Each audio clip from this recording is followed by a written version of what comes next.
Okay.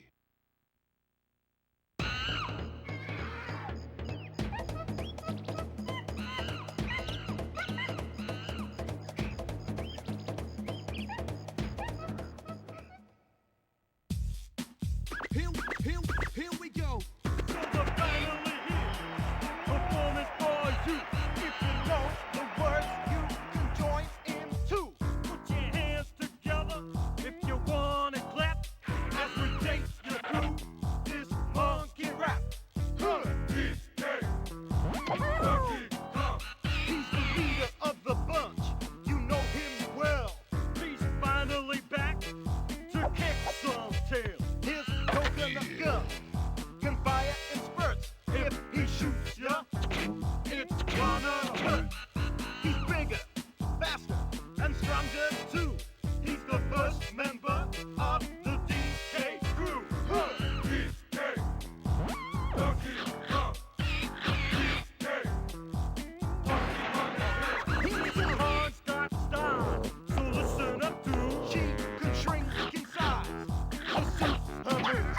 She's quick and nimble when she needs to be. She can go through the air and climb up trees. If you choose her, you'll not choose wrong. With a skip and a hop, she's one cool Kong. He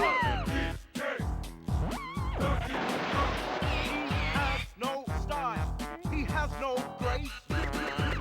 This Kong has a funny face. He can handstand when he needs to, and stretch his arms out just for you. Inflate himself just like a balloon. This crazy Kong just digs his tune. DK, Donkey Kong. DK, Donkey Kong is here. He's back again and about time too. And this time, he's in the mood. He can fly real high with his jetpack Kong, with his pistols out. One tough Kong, he'll make you smile when he places do. But gremlins beware, cause he's out to DK, Donkey Kong.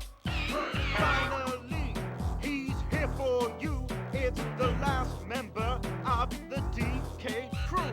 This Kong's so strong, it isn't funny. Can make a gremlin cry out for money. Can pick up a boulder with relative ease. Makes crushing round seem such a breeze. He may move slow, he can't jump high, but this Kong's one hell of a guy. Come on, Cranky, take it to the fridge. Walnuts, peanuts, pineapple smells, grapes, melons, oranges, and coconut shells. Oh yeah, walnuts, peanuts, pineapple smells, grapes, melons, oranges, and coconut shells. Oh yeah, walnuts.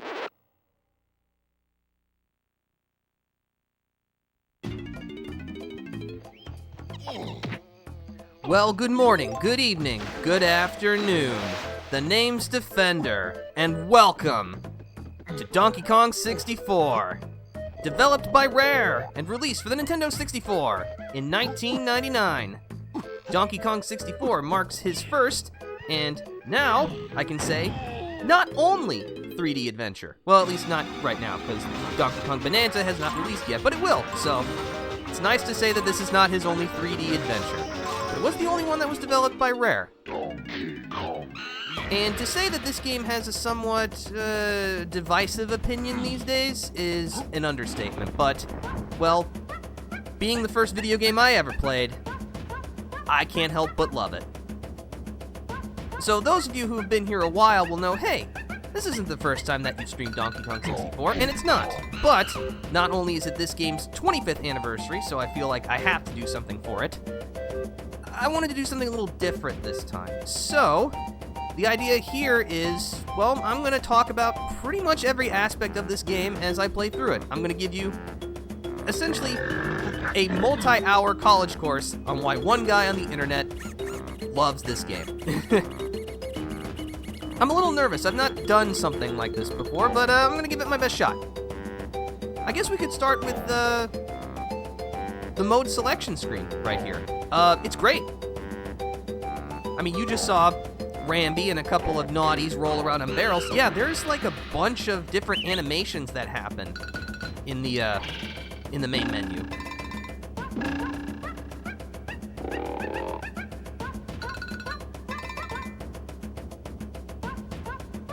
And just think, this is the kind of thing that you would never see if you just simply decided to jump right into any of the options, which is unfortunate, because, again, it really represents that kind of rare charm that exemplified them.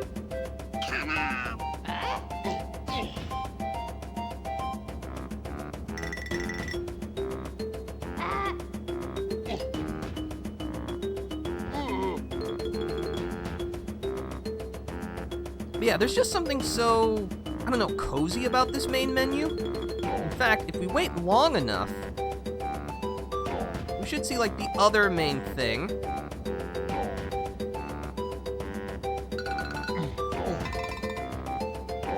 And no, it's not DK getting a little antsy. Like, hey, come on, I can't sit here all day. I got a golden banana hoard to find. Hurry up and select something.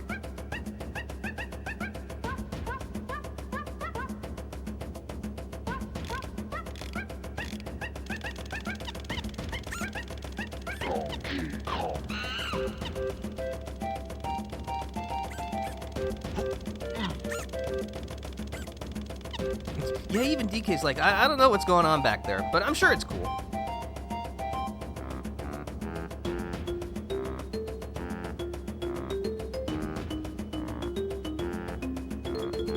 Come on, game, don't make me look like a fool in the opening minutes. I know you want to do something.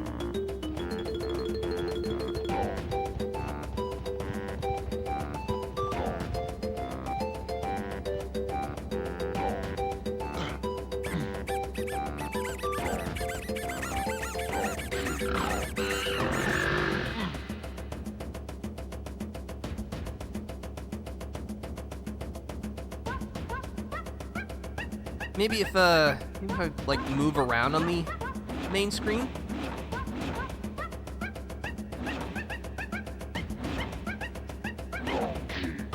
So many options to pick from.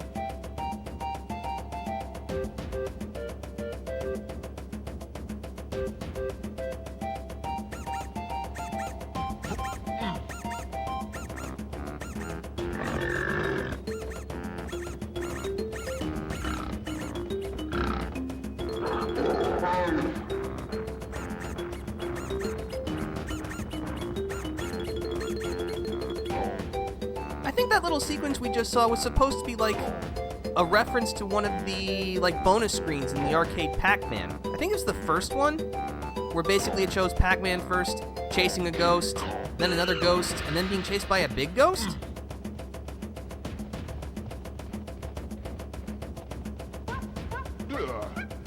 Yeah, I don't know what those gremlins are doing either, DK. See, this is the kind of thing that you wouldn't have noticed if, again, you just jumped right into the game. And it's like, nobody had to put those in. We would have been totally alright if it was just this menu here, just DK holding a barrel and letting you choose what you wanted to do. But no, they took the effort and the time to add all of this. Oh yeah, there's also like a day and night sequence that goes on here.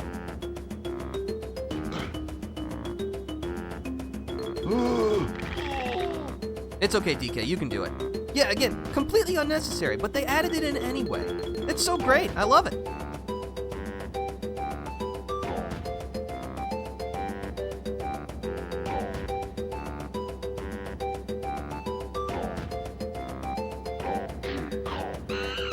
Alright, on that note, why don't we go ahead and get started, shall we? Let's go ahead and choose our empty save file. And, let's just jump right into it.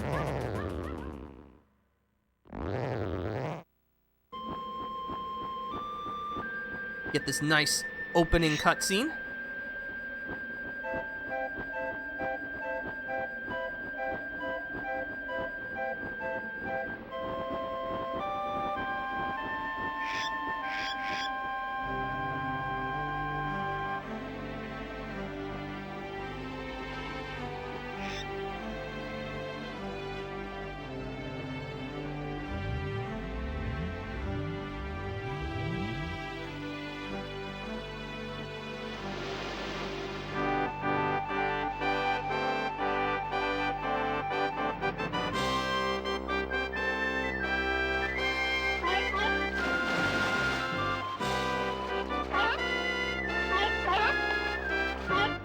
yeah, I like that sequence. They really show off how grandiose DK Isle is. And then, of course,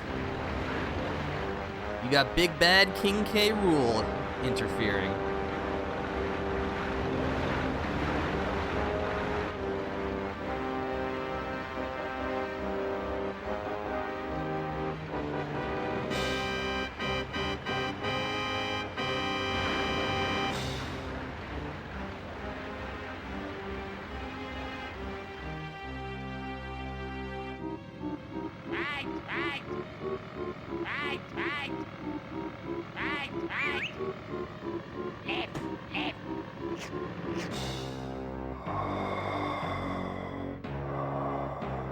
King K. Rool doing his best Darth Vader impression.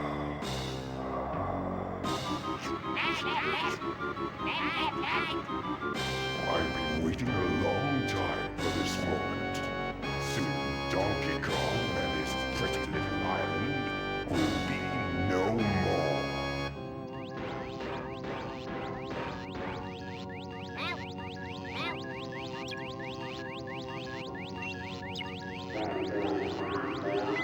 Yes, Lord Casey.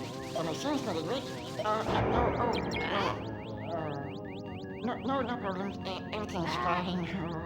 And I like the juxtaposition between the seriousness and malice of King K. Rool, and of course the sheer bumbling of all of his cronies.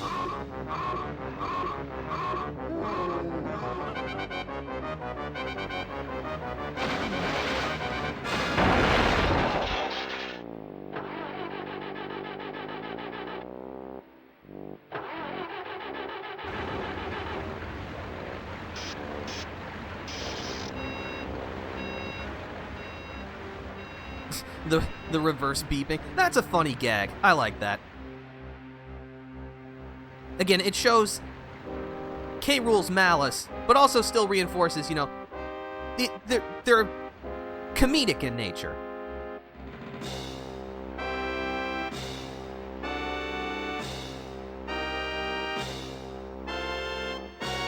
And somehow they managed to make the face-off between two inanimate objects really intense. Gods!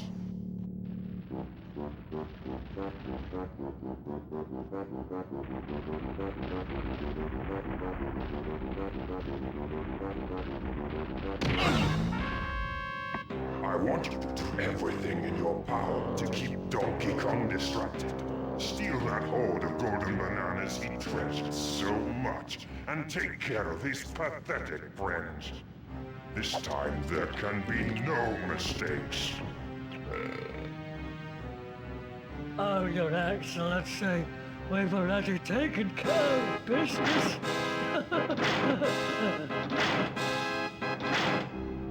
I hope for your sake you're right this time.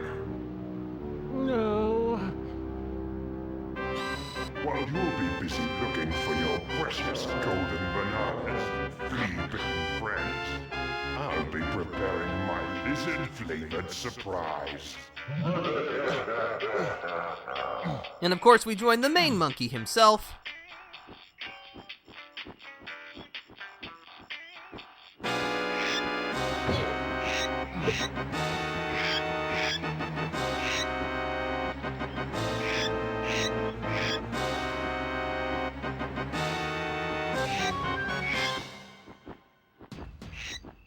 And with that, we're off. And this is DK's Treehouse. Again, you can just kind of walk around a bit. Fortunately, can't really interact with anything, and there's not much to do here. But still, you can like just hop on the boxes, look around. It's neat. And slip on the banana peels. That's important too. You really should clean up after yourself, DK. All right, let's go see what Squawks wants.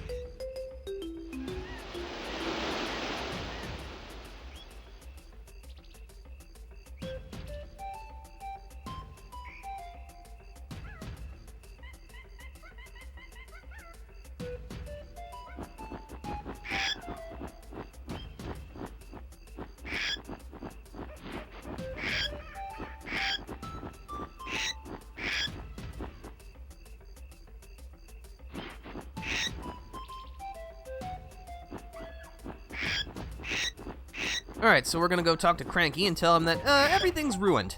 How can we fix this? Yeah, this place is our tutorial area, basically, giving us a hazard-free area to practice our movement. Such as was the tradition of most 3D games at the time, because 3D was still... remember, this game was released in 1999. 3D was still a relatively new concept.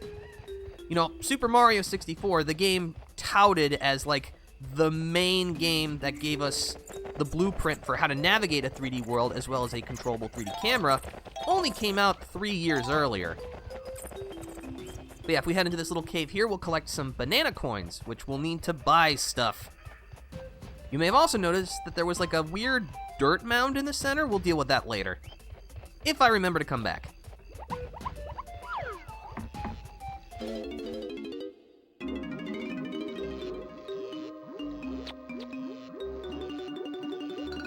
But yeah, Cranky plays mad scientist in this game.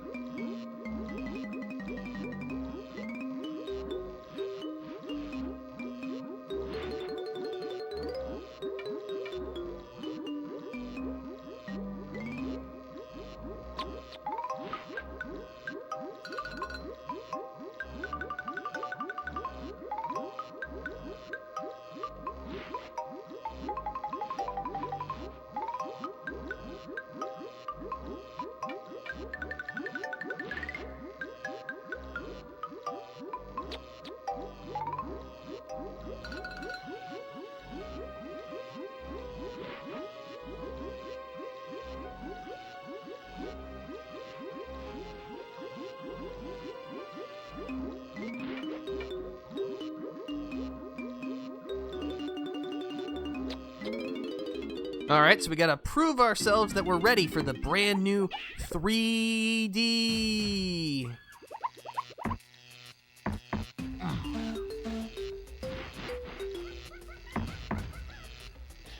Also, apparently Donkey Kong talks in the third person. That's alright. But yeah, this hub has always been kind of fascinating to me, because if you compare it to, like, the hubs of the other 3D games at the time. Oh yeah, this is also Cranky's training barrels. Unlike in Rare's other games, Banjo-Kazooie and Banjo-Tooie, you cannot skip training on subsequent playthroughs. Like, it's not the worst thing ever, but still, it's a little unnecessary. Anyway, let's just go ahead and get the training over with. So this barrel introduces us to swimming. Press the Z button to dive underwater, then press and hold A or B to swim at different speeds. Pressing Z will act as a water brake to slow you down. So yeah, we gotta collect the coin at the bottom.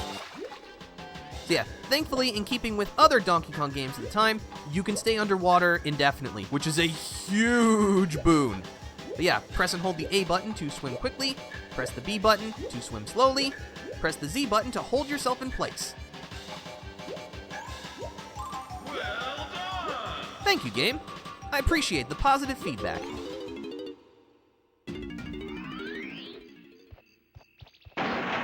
Alright, in this training, and I'll resume my conversation on this little pocket of the hub.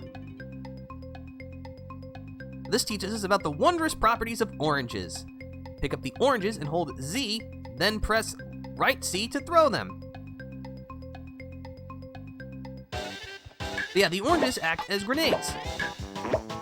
Use them for taking care of enemies.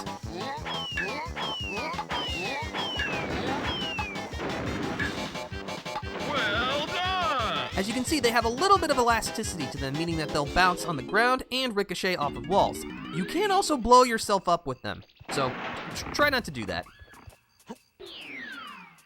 This training will teach us about barrels, a Donkey Kong classic. Press the B button to pick up a barrel. Press B again to throw it.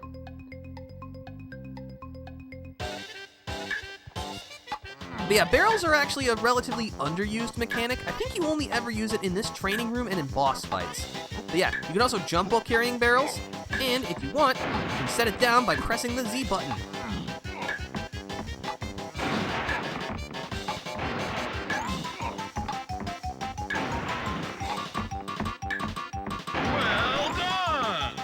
Nice.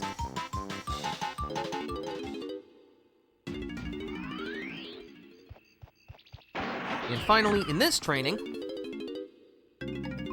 we'll get into the swing of things and learn how to use vines. Press A to leap from one vine to another, and the R button when holding a vine to face the other way. Press Z to drop from a vine.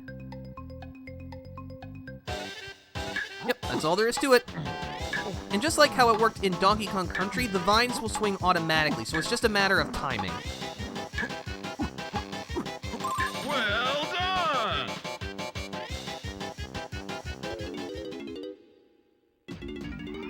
And that's it.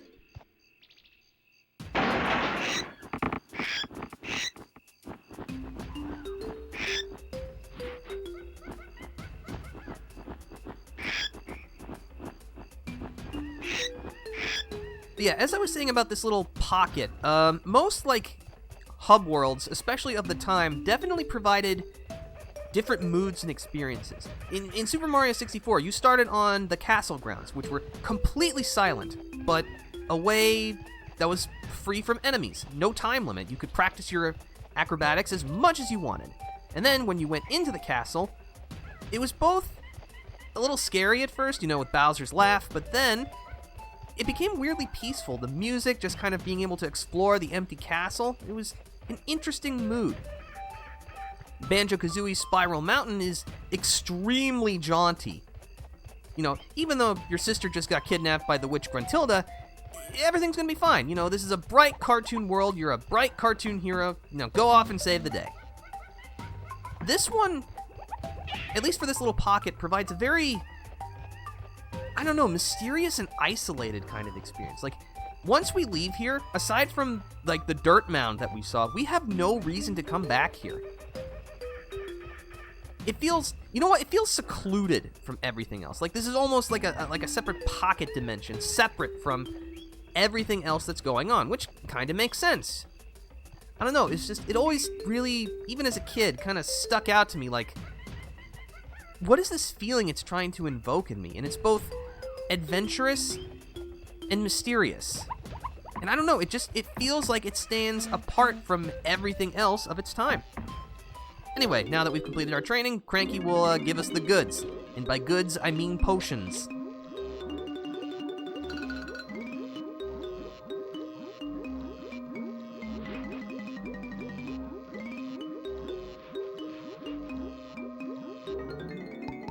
The Simian Slam, Buddus Bashium.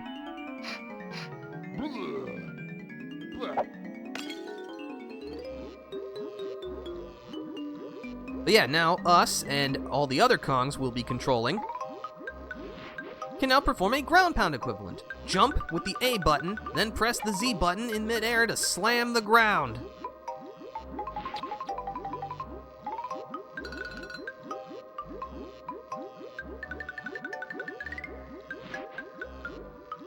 A treat, you say?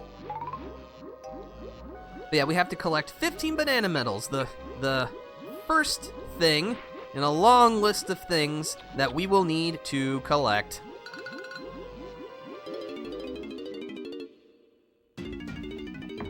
But yeah, we will mostly use the Simian Slam for activating stuff, though it can also be used as an attack, but as you'll quickly find, trying to jump on enemies is usually not a good idea, since you kind of have a fairly, at least for other platformers, a relatively low jump. Alright, we got DK's handsome mug pasted on the switch, so we can slam it.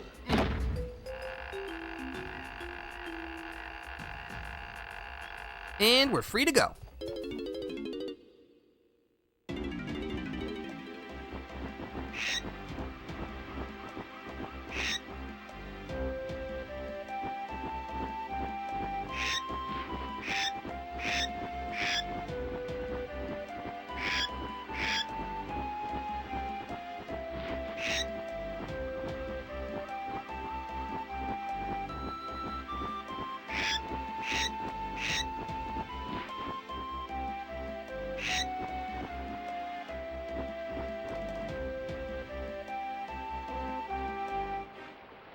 Alright, that's where we gotta go first. So yeah, we got a couple of things here. First, these, like, numbered bottle caps on the ground. These are banana porter pads. Once you've found a similar pad in the area, you can press Z to banana port between the two. Let's go ahead and activate these. And there are a couple of pads around the DK aisle, so before we head to where we need to go, we will activate the, like, easy-to-collect pads right now. Also, when you're swimming above the water, you can swim faster if you press and hold the B button. Very handy.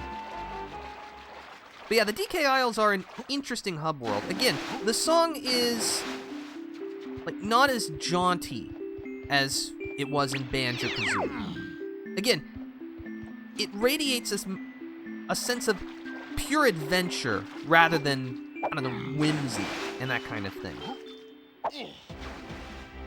I think that's going to be something that we'll hear throughout the rest of the game's soundtrack. Once again done by the great Grant Kirkhope.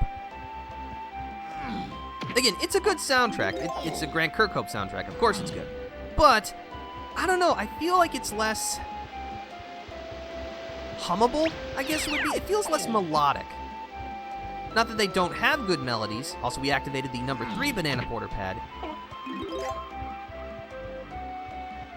Again, it's just kind of hard to explain.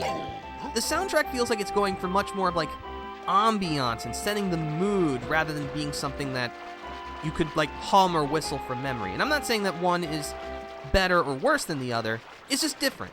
And I like pointing out those differences. I like that this game, even though it shares a lot with other 3D collectathons of its time, still feels very different. Anyway, this is the place where Squawks wanted us to go. And we find this chap.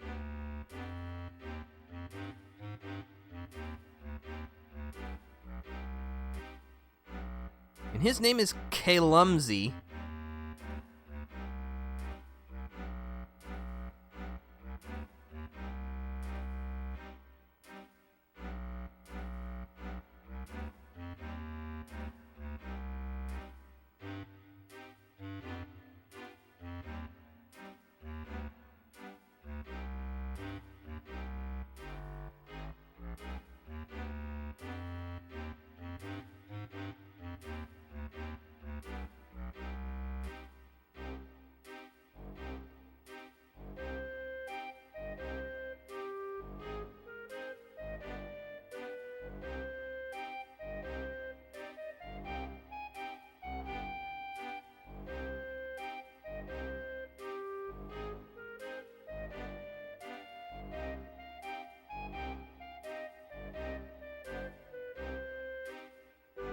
Well, DK can't ignore people in need.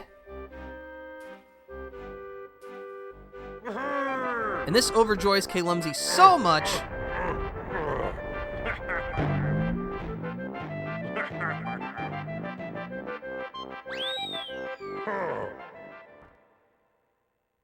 that back on the DK Isles, for the first time, and not the last time, I love that soundbite so much. It's so good.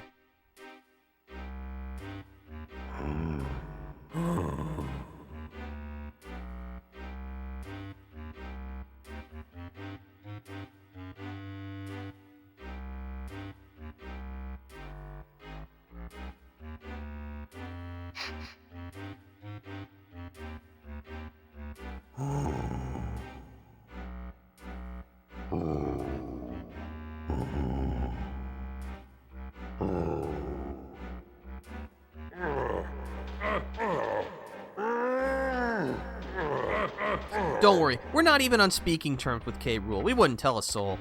But yeah, we've got our main objective. We'll need to collect the golden bananas and help Kalumsy. This is the right thing to do, you know?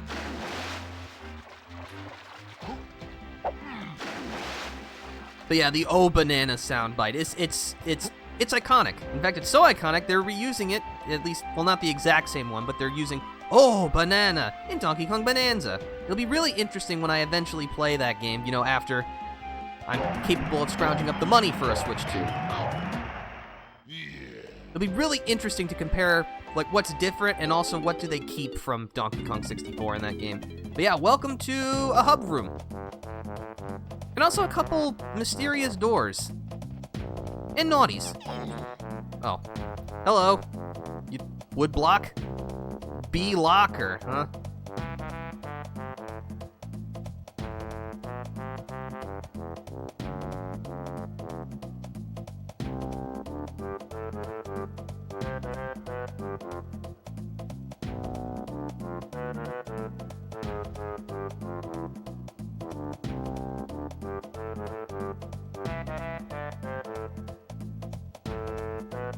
Alright, don't shove. Oh, that's cool. Thanks for that. Yeah, our health is represented by watermelons. Honestly, not a big watermelon guy myself. They're okay, just it's not my fruit of choice. But yeah, these mysterious doors have Wrinkly's face on them. Because, spoiler alert, Wrinkly is dead.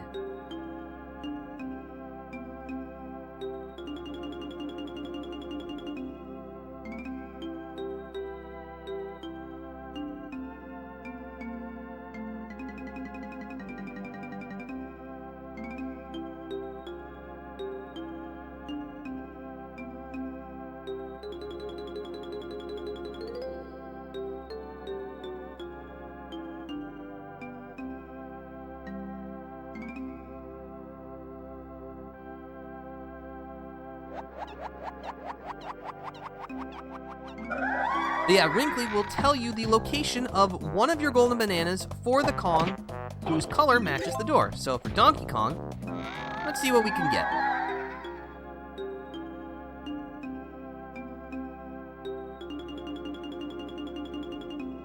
Alright. And yeah, Wrinkly only has one hint per Kong, which is a little unfortunate. It makes her advice not terribly useful, unfortunately. I appreciate the effort, Wrinkly, but, you know, in the modern age of the internet and also being able to purchase the official Nintendo Power Player's Guide for $14.95 plus tax, not really necessary. Yeah, B-Locker is a very interesting character. By the way, those are his teeth. He has numbers printed on his teeth. Alright, that's enough of him. So why don't we enter the first world?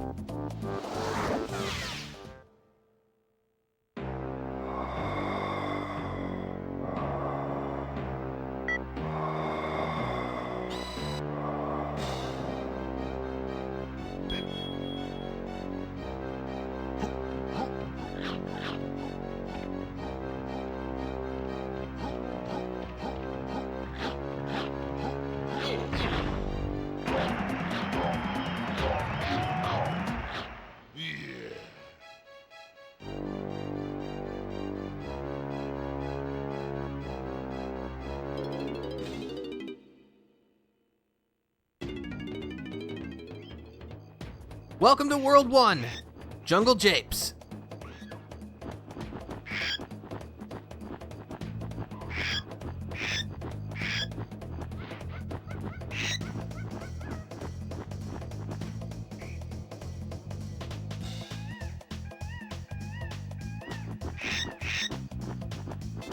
Collect 75 or more bananas to earn a banana medal.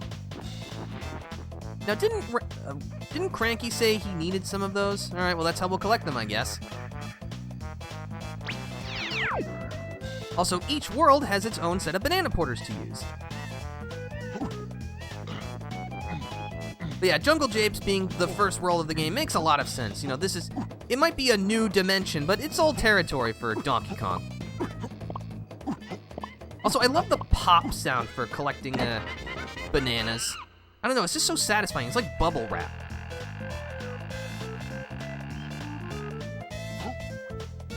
You get some banana coins. Also, this cave. As a little kid, I did not go into this cave on my first playthrough. I was too scared. I was like, it's dark and the music changes. I don't like it. I'm not going in there. And so I had to get.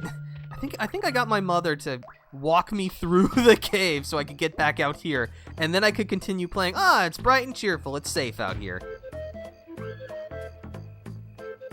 Oh, it's Diddy Kong.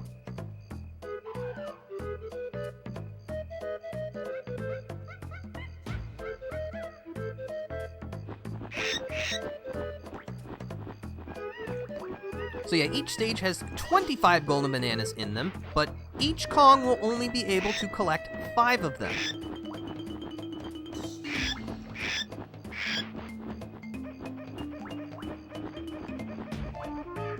Yeah, also in that cutscene teleported us ahead of the banana porter, so we'll just go ahead and activate it.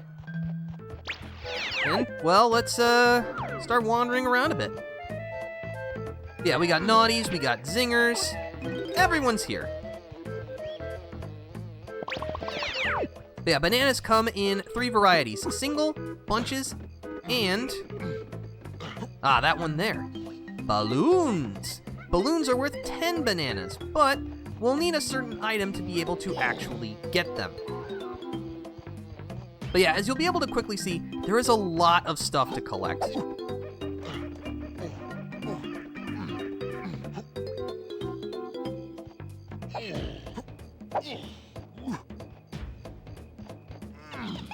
But yeah, Jungle Japes as an opening world does everything that it should. It's bright and friendly, it's easy to navigate, most of the challenges are pretty easy and I would say mostly fun. Yeah, I would say that, like, putting everything else aside, a good percentage of, like, the main challenges you do to collect golden bananas are fun in this game. Don't get me wrong, there are definitely those that are exceptions, and I will be sure to voice my displeasure with them when we get to them. Those of you who have played this game before can probably guess what I'm referring to, at least for a couple of them. But yeah, right here, we have another thing to collect. These are battle pads. Press the Z button to transport yourself to K. Rool's battle arena. If you win, you'll earn a crown. Now, you do actually need some of these crowns to finish the game, so whenever you see one of these, use it.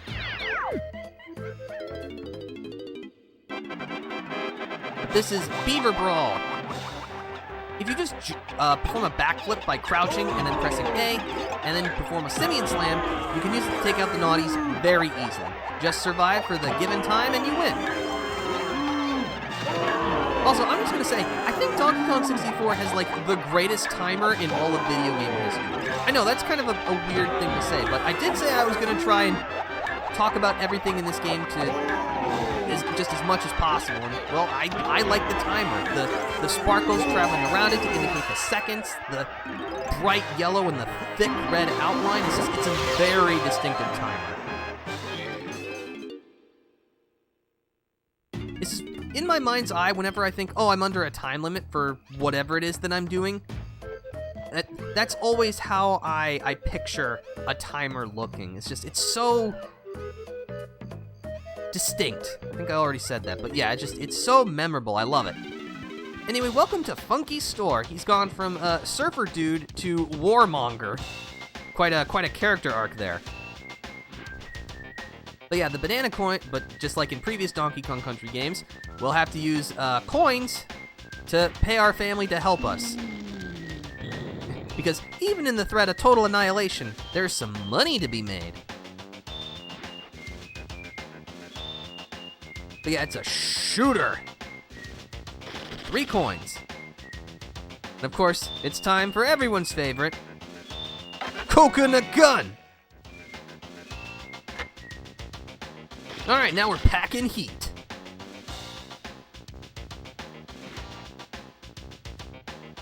But yeah, to take out or put away the shooter, press and hold the Z button, then press the left C button. Press B to shoot it. You can press top C to use the aiming sight in first-person mode. Funky will also fully refill your ammo whenever you stop by.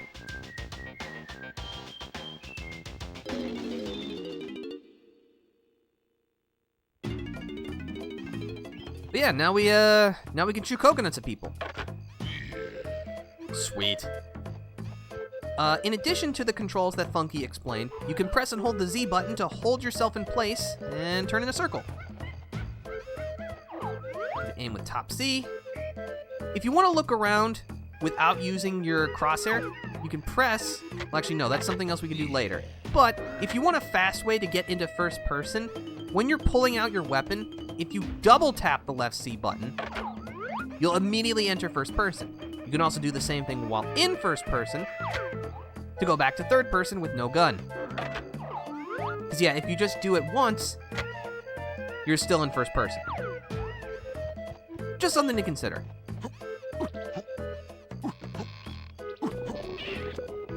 Ah, it's a barrel cannon. Well, actually, it's just a plain old cannon. But Donkey Kong is no stranger to firing himself at high velocities into dangerous environments, with no disregard for his own safety.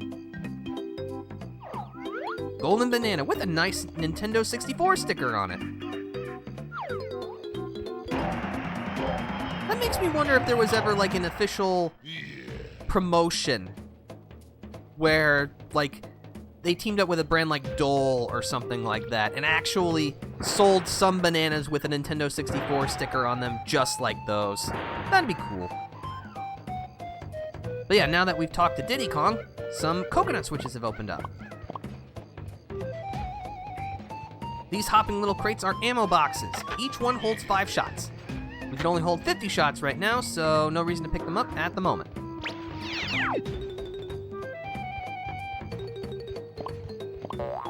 Ah, this guy.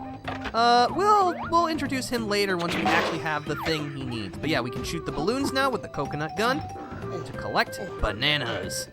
So each stage has 100 bananas in them for each Kong. Whoops, didn't want to do that. But you know what? As long as I'm here, give me an extra shot, please.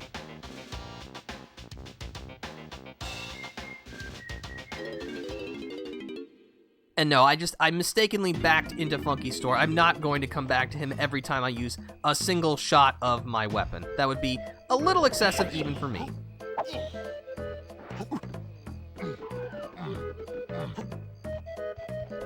But yeah, this switch is probably the hardest of the 3 to hit. Just stand by the cliffside and shoot it. Because yeah, if you try to shoot it from the shore, like where the banana porter is over there, the draw distance is actually so low that you can't see the switch, which is kind of funny.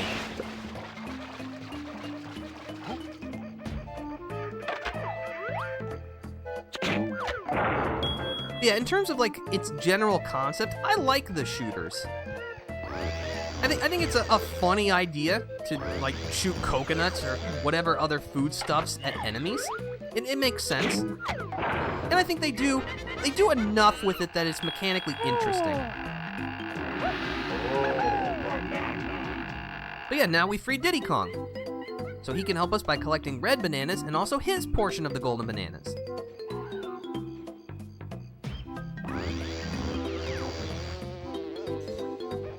By bopping that switch, we've opened up the area around us. Well, actually, no, we have to collect the golden banana first. I'm getting ahead of myself. Also, I apologize if it does feel like I'm jumping around a lot. Like, with any introduction to a game, there's just a lot to talk about in the opening minutes.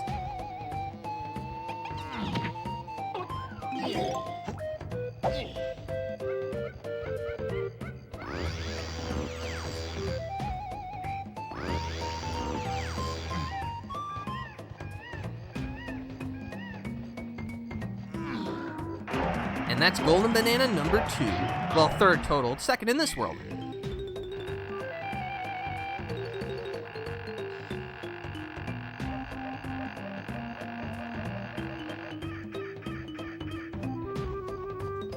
Alright, so with that, we can now explore the little areas we've opened up.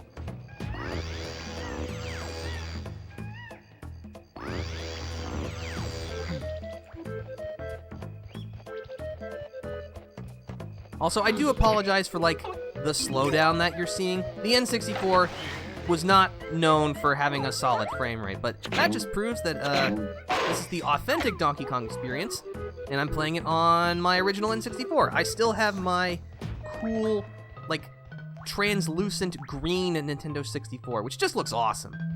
But these guys are Kasplats. Each one has a different collectible, a blueprint piece, and a shock of hair, which indicates which Kong they're for.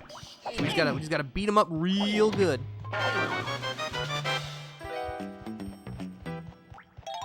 Get some more money. Yeah, we will need those blueprint pieces to collect additional golden bananas, as well as something for later. Much, much later. But if it's your first time through, I could definitely recommend trying to grab as many blueprint pieces as you can. Let's see, let's mosey on over here.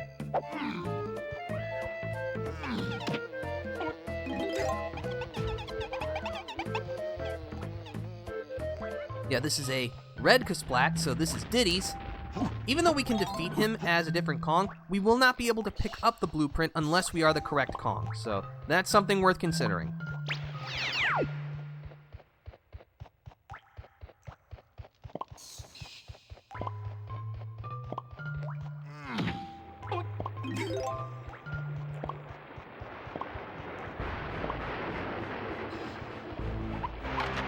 Of course, Cranky's made his residence in this world in the dreariest place imaginable, which does make sense. We got a banana medal, and if we stop on in, Cranky's got another potion for us right now. Of course, well, unlike the last one, he is gonna charge us for this.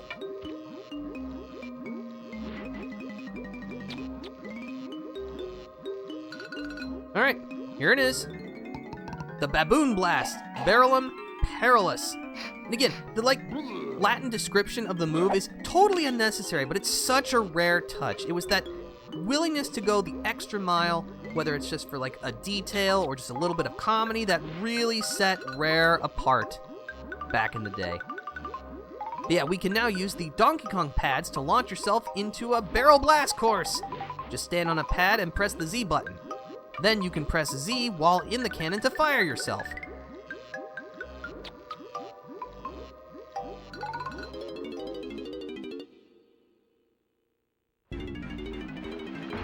Alright, well, we clear out the enemies around here, so we can get a nice, safe firing spot.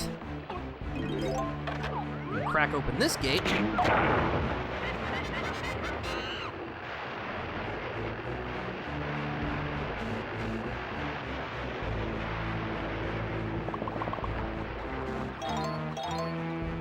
Which allows us to turn into Rambi. To return to being DK, press and hold Z, and then press left C. If you press and hold Z and then press B, you can charge. But yeah, you can also do this attack with the B button. Also, I really like Rambi's theme. It's both a little bit bumbling, but also incredibly destructive. It's like you're an out-of-control freight train, which I guess to some extent you are. Go back into the cave. There's this big Rambi portrait, which you can't destroy with your regular B attack, so you have to use the charge. Alright, and we did it. But that's it.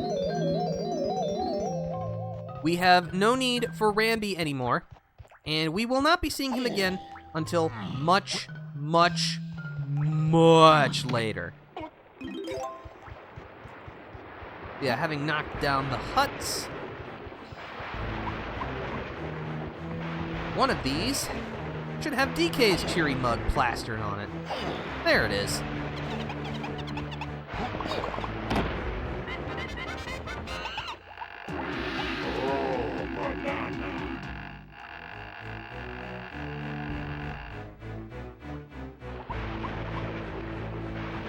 So yeah, now we just need to rush our way back.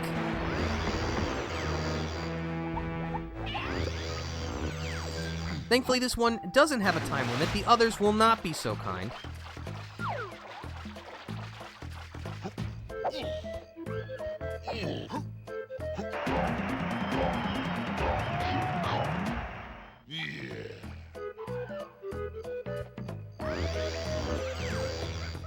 Let me just double check something real fast.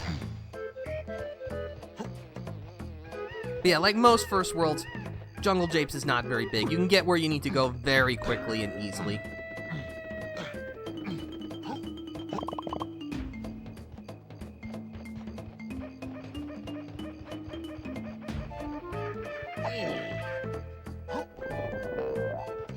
But yeah, you might have seen me do a couple of times like this, my running attack. and then a jump afterwards. Yeah. The game technically counts you as still in a grounded state while doing this, so you can jump out of it even though the attack gives you some height. So you can do things like this. And then your mid-air attack also gives you a little extra height and distance. It's just one of those examples of tech that I love in games. Is it the most practical? No, but it definitely helps you in some cases. It's not necessary. It's just cool to pull off. But yeah, we got ourselves a barrel blast course, so let's take to the skies.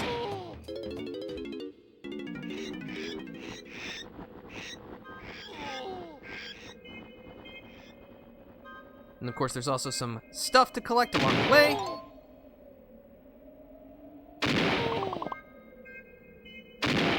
Donkey Kong will drop off a little bit after traveling for a bit, so especially when you have to shoot a little further away, aim a bit above where you want to go.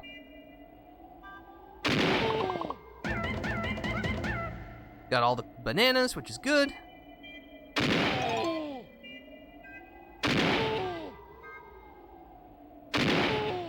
Got it.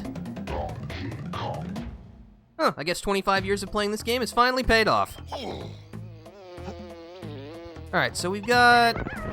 How we're doing? We got the blueprint. So yeah, we've gotten everything with DK. We need to go turn in the blueprint, but we can do that later. For right now, though, it's Diddy time. But yeah, these are tag barrels. This is where you will find the other Kongs to switch to them. Tag barrels are everywhere, so when you need them, you'll be able to switch to them. Also, I love that each character has their own theme that plays in the barrel. They do their own little animations while they're waiting, when you switch from them, and while you're highlighting them. Again, it's just that extra mile that really separated Rare's games.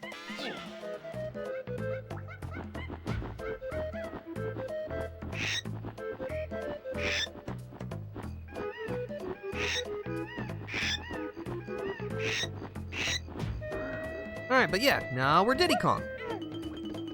So we have our own set of 100 bananas to collect. We just gotta explore the stage. Again. And that kind of leads into one of the general issues that people have with this game. The fact that you just kind of have to keep exploring each stage multiple times with the same characters. You're treading ground that you've already seen. Which I definitely agree with to some extent. But I feel like, especially with the early stages, with how reasonably compact they are, this definitely mitigates the issue. But later on, and especially once we've gotten the remaining Kongs, it'll start to get a little more egregious.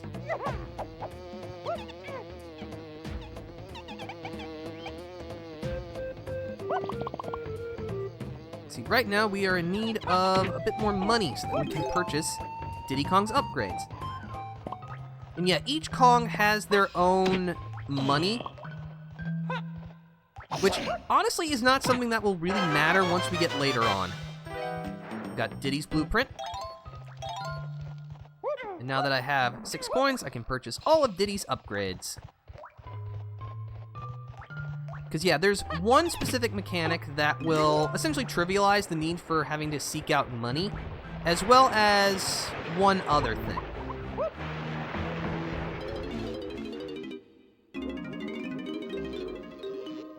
But yeah, we've got a potion for Diddy Kong, which is the Chimpy Charge, Hurtus Cranium.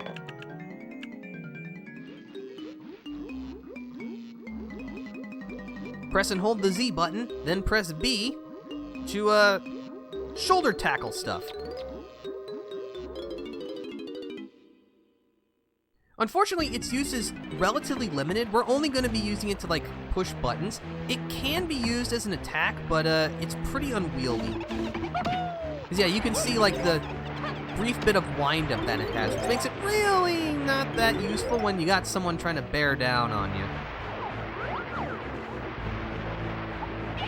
Alright, but we got ourselves a Diddy switch.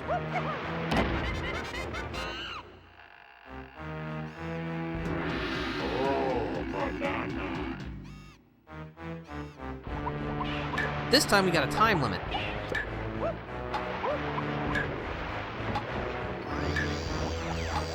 Oh, another part about the timer. I just love how deep the, like, tick-tock sound is. It sounds really ominous and foreboding.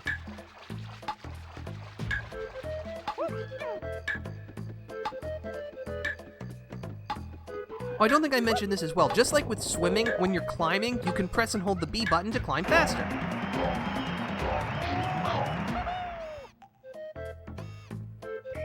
Alright, that brings us here, right to Funky's store, almost like I planned it. And we'll buy the peanut pop guns.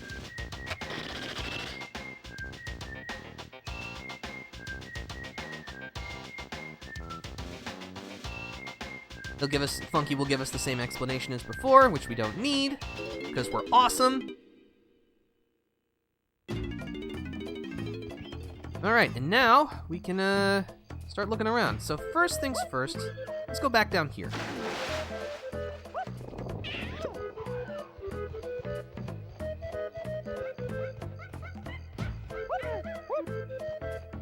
No, we can do that in a moment. We'll go back into the tunnel, because on our way in, we actually passed by a gate.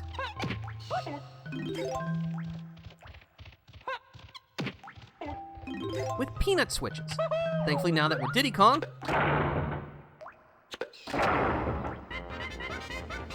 also, I love the monkey jingle that plays when you like solve a puzzle or something. It's both in character and it does feel triumphant. Get this naughty out of the way. Collect some more money. And pop the balloon.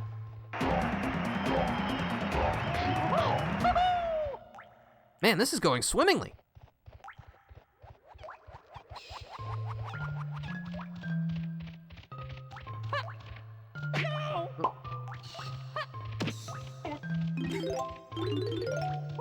But yeah, each melon has 4 slices in it, and most hits will only take out 1/4, so we have 4 hits to start with.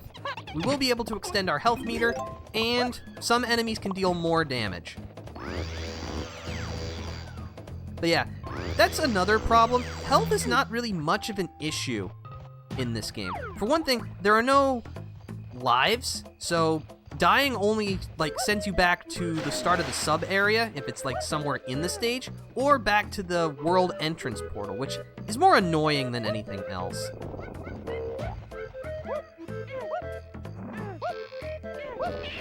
It also hurts that like enemies respawn, so as long as you keep defeating them, you can keep collecting health. And the biggest problem, tag barrels replenish your health too. If you switch to a different Kong, you get a full health meter, so there's nothing really stopping you from just jumping into a tag barrel, choosing a different Kong, and then switching back to your original Kong with a full health meter. And it's like, it really makes these, actually right over here, watermelon crates feel kind of useless. Each one has 4 slices of melon in them, and they don't respawn, well, until you leave the stage, but it's like, you can get infinite health essentially from the tag barrels, why would you ever use a melon crate? Again, there's a lot of things here that just, I don't want to say are unnecessary, but feel like they weren't completely thought out. But again, I'm willing to overlook that, because it's not like the health really diminishes the overall experience of the game. At least for me.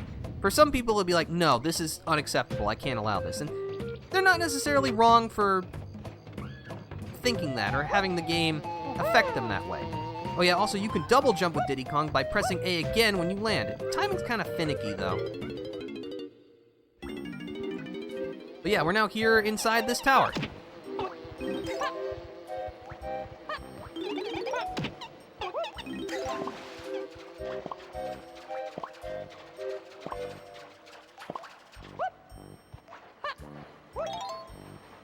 Yeah, these coal piles are pretty slippery. Normally you could jump up them, but if you time a cartwheel well enough, you can scale it.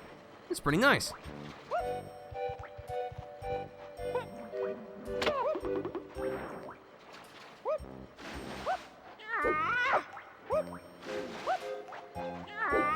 Not what I wanted to do. All right, you know what? We'll do this the expected way and use the bit box. All right, well, We're not going to shoot the switch from there.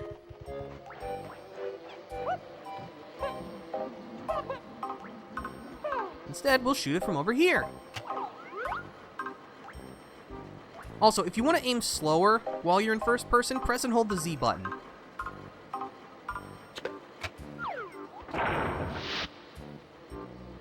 Alright, this opens up this bridge. Gives us a view. Of course, we gotta get the camera to cooperate. I'm also gonna try and eliminate this zinger first.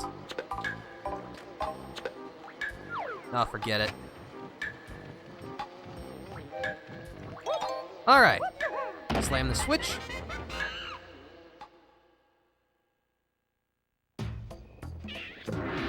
Oh, banana.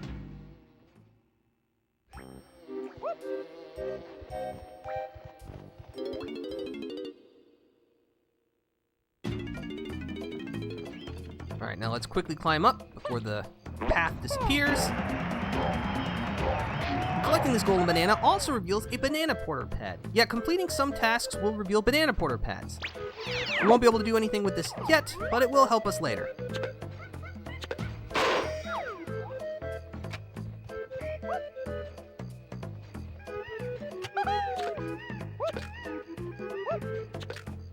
I guess I'm too close to the switch. There we go.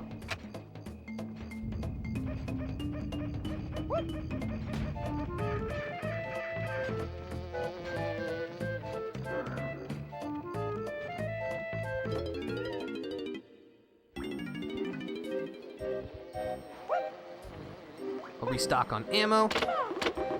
That is one problem that a lot of Rare's games, especially their 3D games from the time, have. If you're ever in a situation where you explicitly need something like ammo or oranges to accomplish a task, it's pretty annoying to try and replenish your stock, so always take the opportunity to fill your inventory whenever you can. Yeah, we can Chimpy charge to knock down this gate. We got this clump in the way. The clump, we can hit it with our regular attacks, but it won't actually defeat it, but we can use oranges. And thankfully, clumps are nice enough to also drop oranges after we defeat them.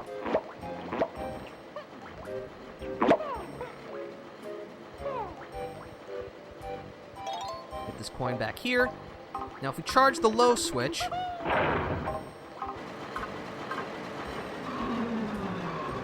this will slow down the conveyor belts for us briefly.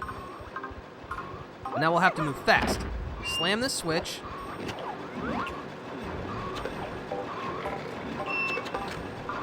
Well, if I don't do something like that, okay. I think I messed up the timing here. Let's, yeah,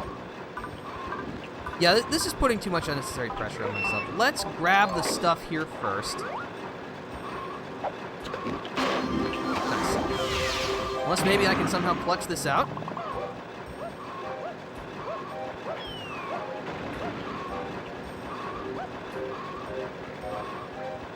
Wow, nice, I did it.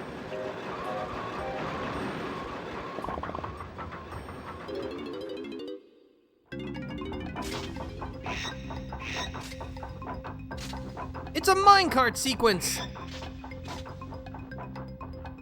Use the control stick to speed up, slow down, and lean left or right. Press A to jump, and watch out for the other carts and the chasing TNT barrel. So you can also press up and down on the control stick to affect your speed.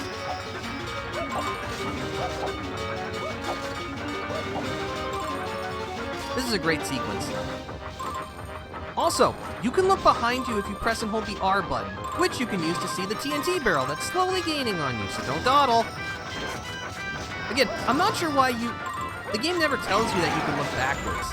And I'm not sure, again, aside from the TNT barrel, there's not really much of a need to do it, but like, it's cool. So we need 50 points to succeed. Alright, so these guys, if you push back on the control stick, you can avoid the sentient TNT barrels falling on you.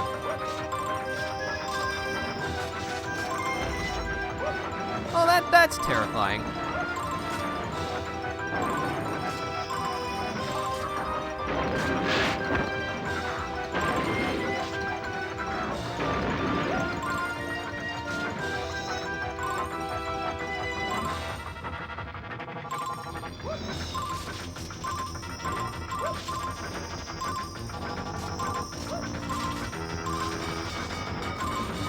Remember, TNT barrels have the right of way.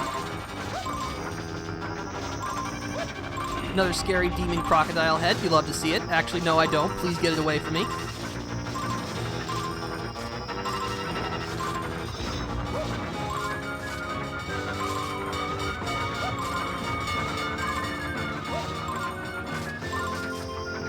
Yeah, now we've got some gates that we don't want to activate.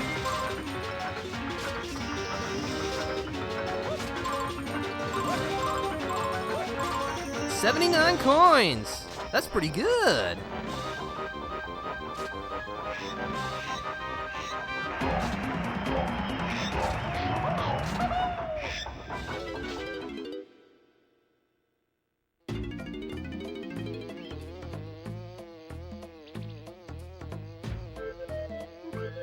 All right, we're here.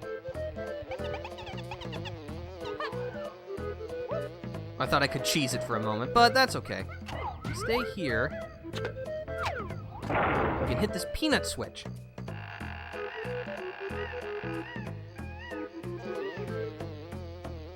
Yeah, we can't do anything with it yet, but we have it open, which is the important part.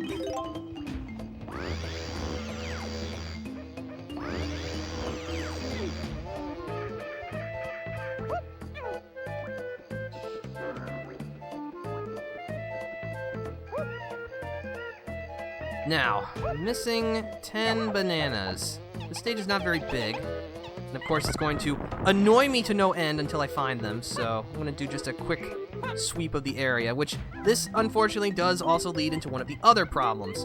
When you're trying to find that, like, that last thing that you missed, and it's just like, well, where is it?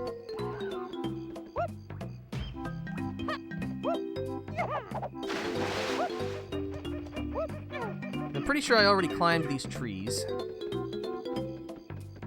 Yes. Let's see, it's 10 bananas, so I'm gonna guess that at this stage in the game, it's probably a balloon I missed. So I'm trying to think of which one that would have even been. Because I know I popped the one that was on top of the tower. I popped the one in by the minecart area. Wait, hold on. Yep.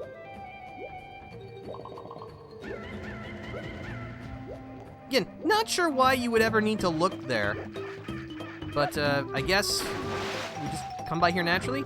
Oh well. Alright, well, we got pretty much everything. So yeah, we got all the bananas and the blueprint pieces. So let's go turn those in, shall we?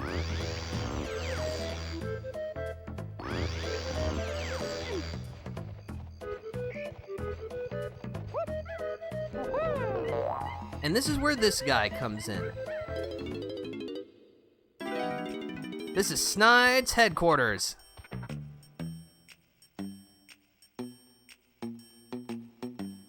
Revenge, huh? We can help you with that. The Blast-O-Matic. But yeah, that's how he plans to blow us all to Kingdom Come.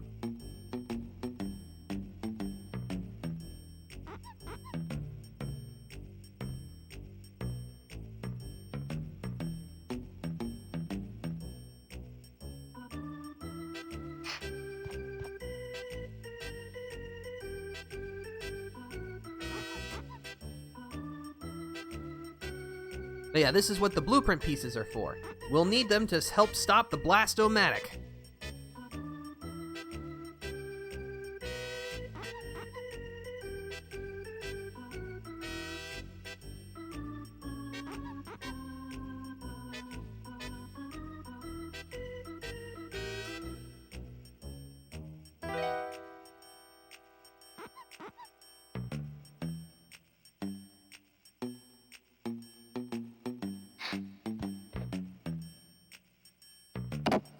And yeah, each time you turn in a blueprint, you get this little cutscene, which cannot be skipped.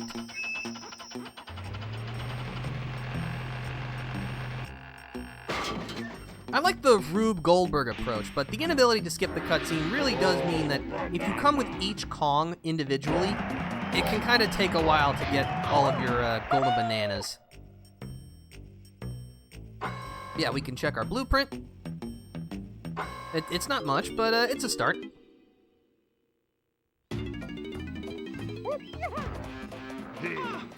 All right. We'll cache in DK's blueprint.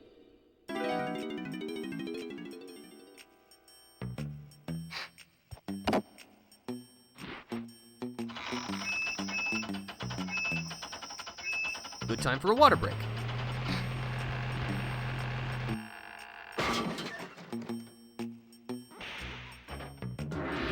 Oh, banana. Ah, refreshing.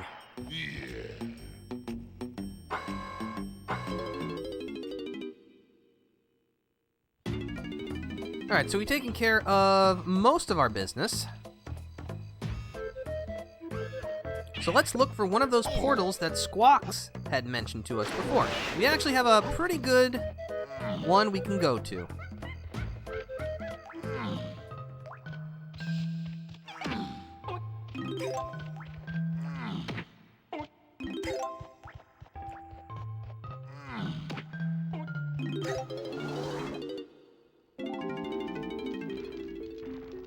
This is Trough and Scoff.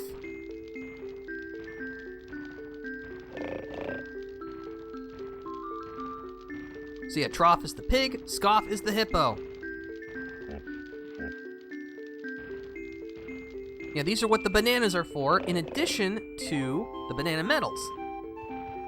Also, this area has a little tag barrel for you, so if you need a place to switch and you haven't defeated the boss, because Trough and Scoff takes you to the boss, you can use these as a makeshift tag barrel. It's cool.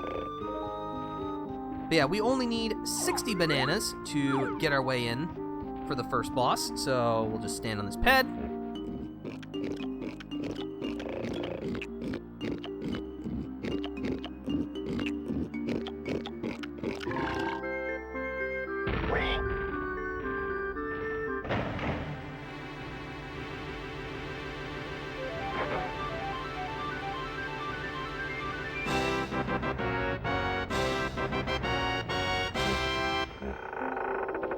Things become much more foreboding. But yeah, the door has a specific Kong's face plastered on it. Only they will be able to go in the door. If you try and get close with anyone else, it'll slam shut in their face.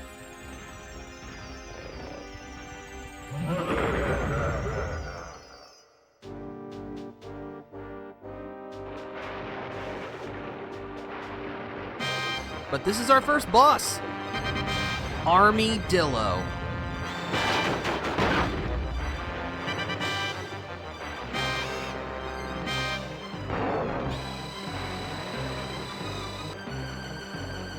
And his twin fireball launchers.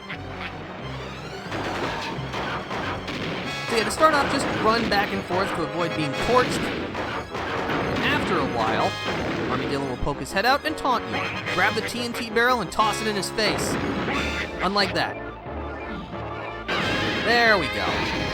Yeah, the hitbox can be a little finicky. After you hit him, he'll begin chasing you. Just run away.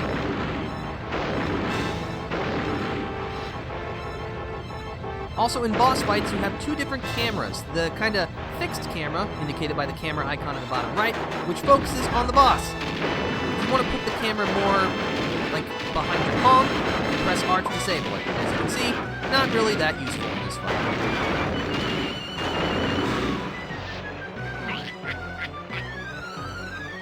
Present for you.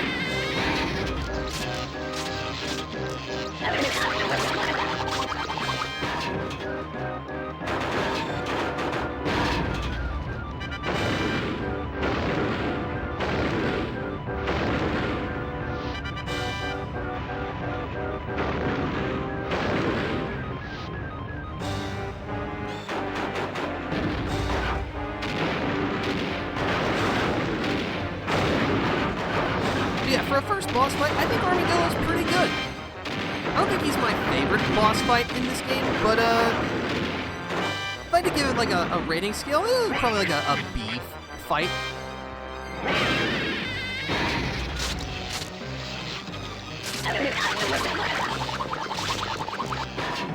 And after 3 hits, the magic number in most of these games, will destroy the fireball launchers.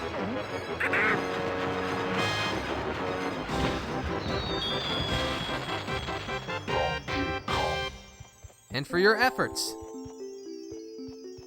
you get a boss key.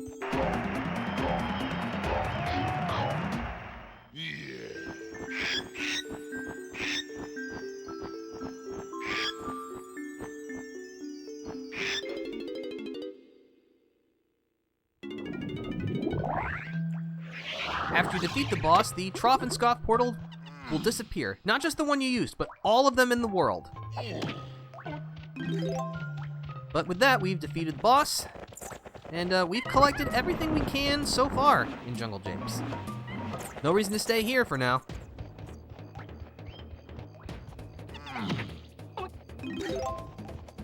But yeah, I guess it's the part of the structure of this, like, playthrough review. The idea is that once I'm fully done with something, I'll give, like, my finalized thoughts on a world or a boss fight or anything like that. So yeah, I won't say how I feel about Jungle Gyms yet, although I think by my tone, I'm pretty high on it, I would say. Usually I find that, like, the first stage of any game is usually one of the game's best. Maybe not the best, but one of the best, which makes sense, you know. They're trying to sell you on the experience. If the first world stinks, you know, what's to compel you to keep playing? That's 1 lockdown, 7 to go.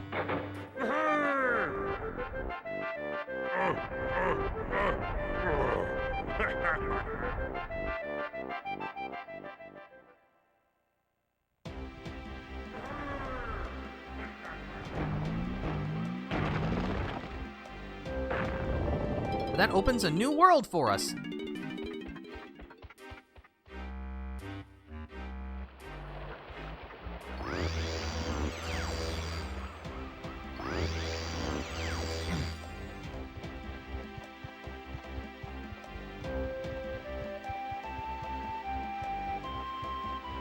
But you know, I was so excited to just start talking about Donkey Kong 64 that I don't think I've asked, how's everybody doing on this Saturday morning? Hope everyone's doing well.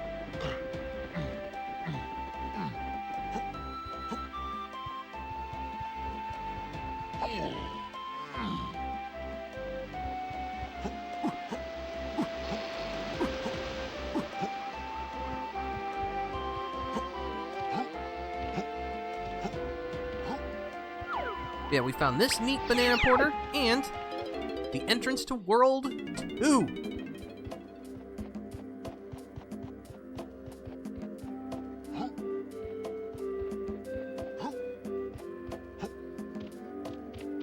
But as you can see, once I get the camera to work, on Belocker's teeth, we need 5 golden bananas to enter this world. And last time I checked, 11 is more than 5.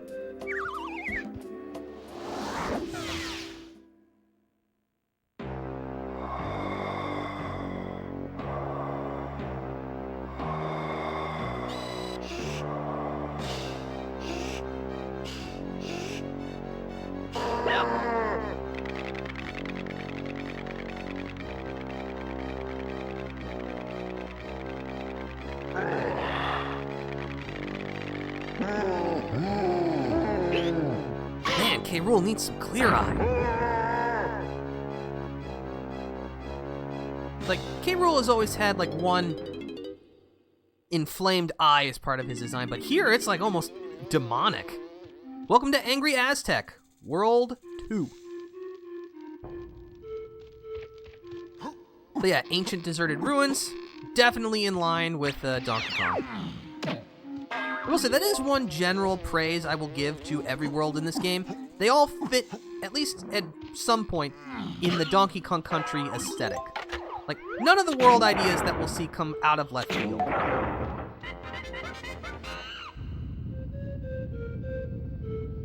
It's a DK barrel.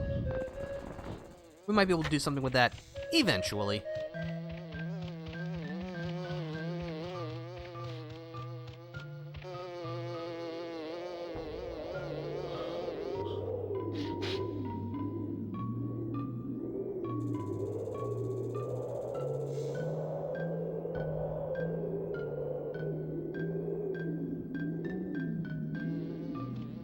Alright, whatever you say, llama man. But yeah, this introduces us to the final, shop person we can talk to, Candy. This is Candy's music shop.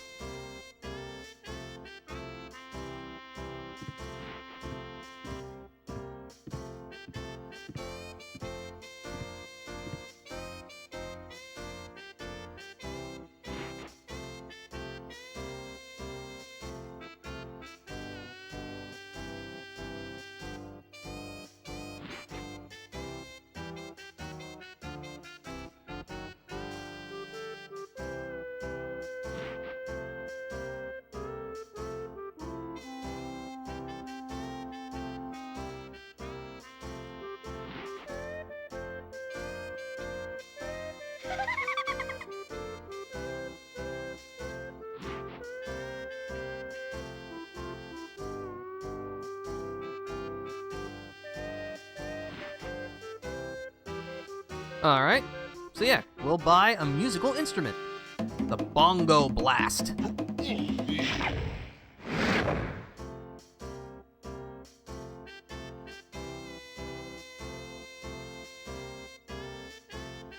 Yeah, to use the musical instrument, just press and hold the Z button, then press the top C button. It'll let out a sound wave that will defeat most enemies, and also can be used on the musical instrument pad.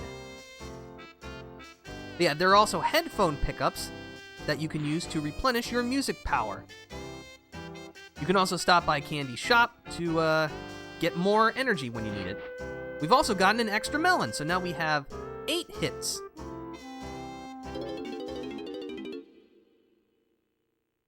But yeah, the musical instrument as a concept, again, I think is neat. You know, it's, again, also not something out of left field.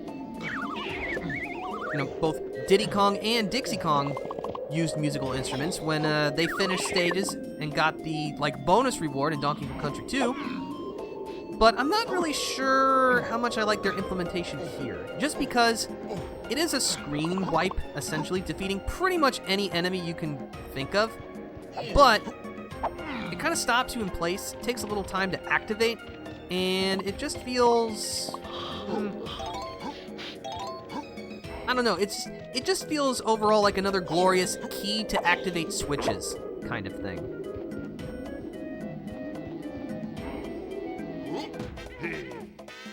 Yeah, we're gonna immediately tag in Diddy Kong because we need his help to open up most of the rest of the stage. We also got this balloon here. Okay, you know what? We're gonna do it like this. Nice.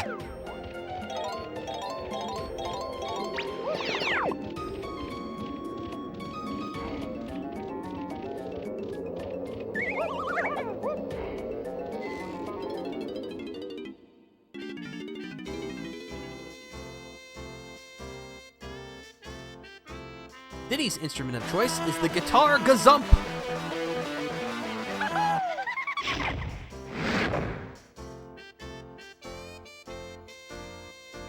Yeah, we already know how to use it.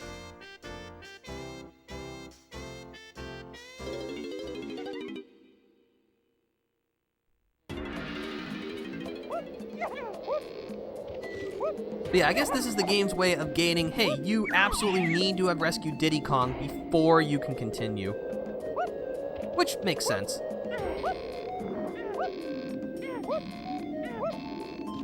Yeah, if we play this guitar gazump.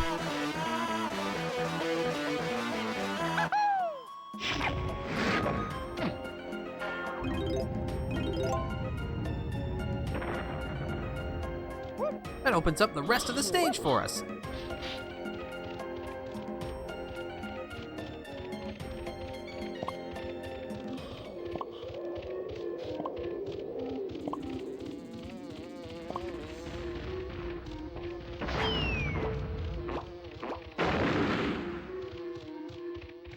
Let's see, let's go this way first.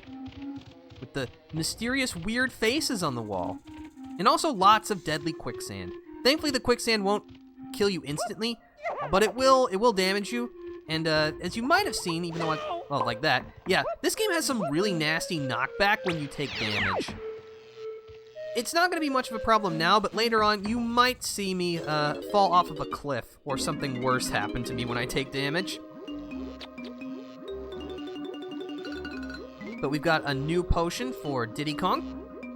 If we pay up, we get the coolest ability, the Rocket Barrel Boost. Boost 'em highest.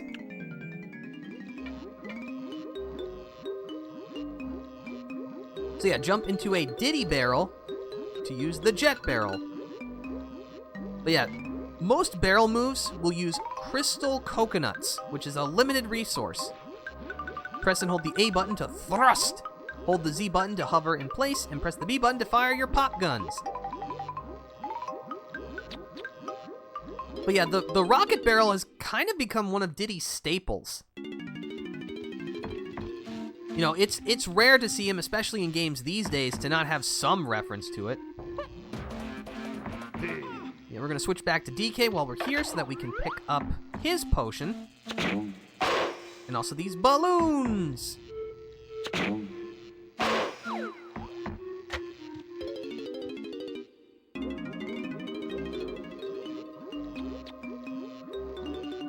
DK's potion is the Strong Kong, Strongum Kongus.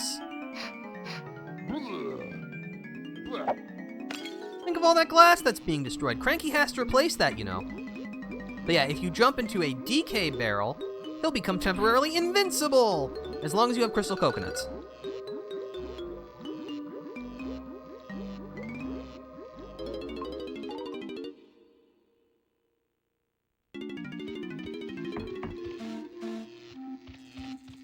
Alright, well, let's continue.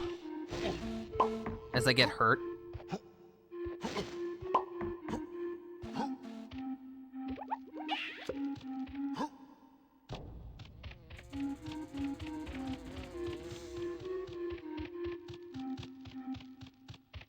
We also got claptraps here. You can defeat them like basic enemies with regular attacks, but then their chattering sentient teeth will continue to try to attack you even after you've defeated them. The teeth will shatter eventually, but you can also just destroy them with another attack.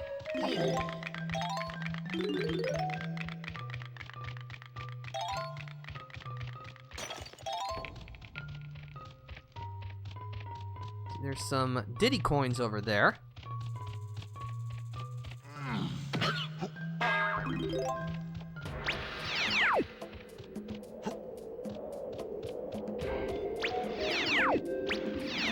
Activate more banana porter pads.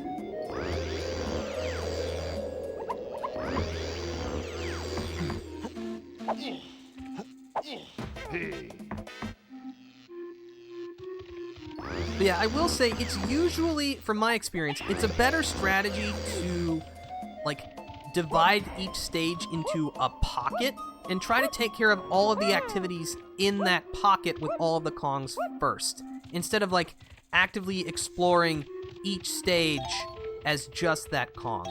It does mean that you'll be switching even more often than you would already be doing so, but it means that you can take care of areas piecemeal, instead of, like, having to try and come back to different parts of the stage, because as we've seen, some Kongs have nothing to do with a particular area, but the developers have decided to throw collectibles there, which can definitely prove a little annoying.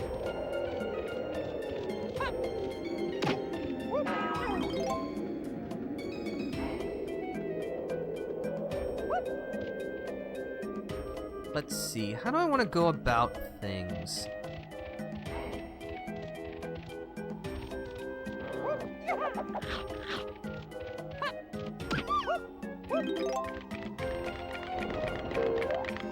Activate this.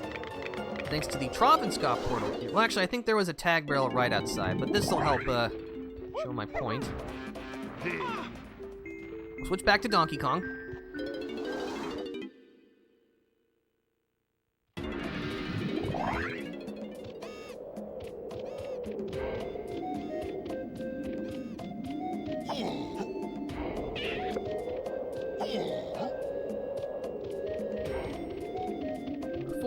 Well, this is the Donkey Kong pad. If we take a quick jaunt around this temple, we'll find this banana balloon. And also quicksand, but the quicksand is less fun. And these are also the headphones that Candy was talking about. If you pass through one, your musical power will fully replenish. They're much harder to find, but they also don't disappear, so you'll always have access to them as long as you know where to look for them. Alright, let's take to the sky!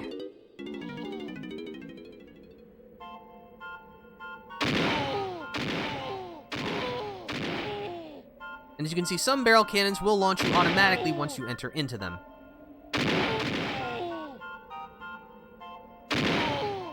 Oh. I knew that was going to happen eventually, where I would fire myself over my target.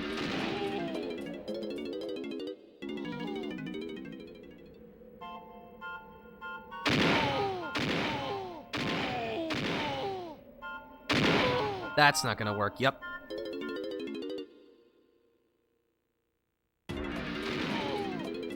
Yeah, even though they don't cost you any lives, the barrel cannons can be just as annoying as they are the other Donkey Kong games.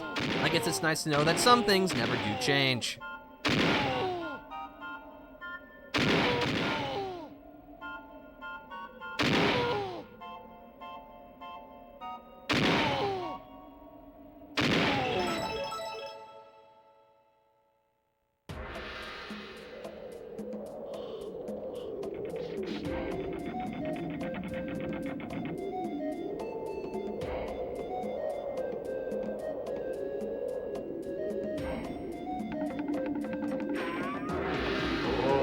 And that frees the llama, which gives us a golden banana, and activates switches on this temple.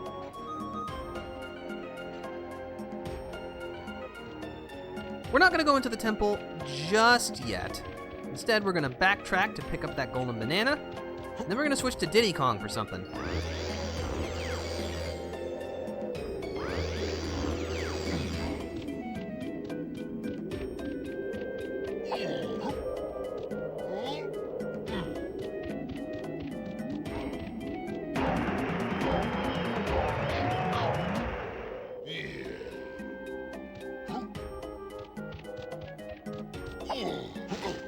Oh, that was not what I wanted to do.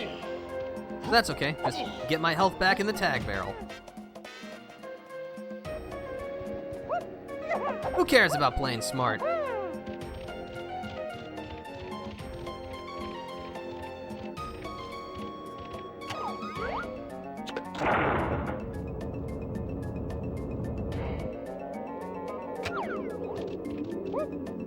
Alright, so inside this... Got stuck on the wall for a sec. Inside this temple...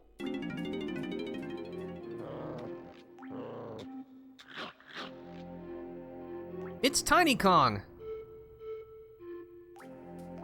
Well, we gotta let her out.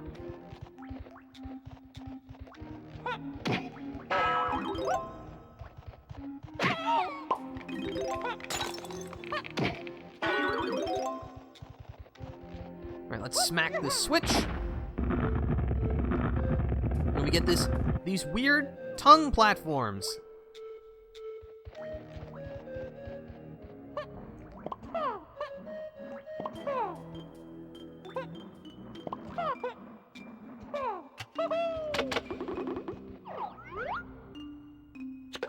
Shoot the peanut switch. Now with a little bit of care.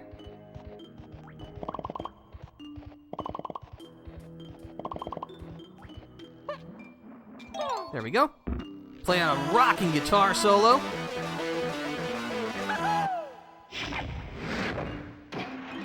And that somehow calls forth the light.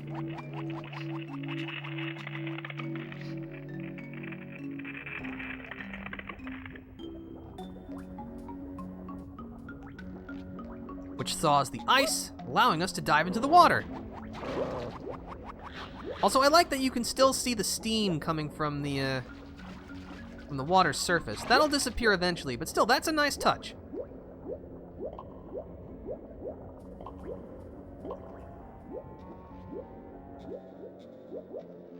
Watch out for the starfish. That will slap you silly if you're not careful.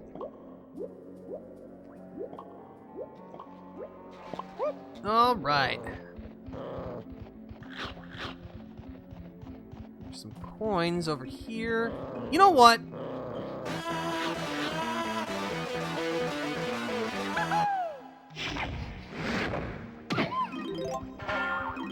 That takes care of the enemies.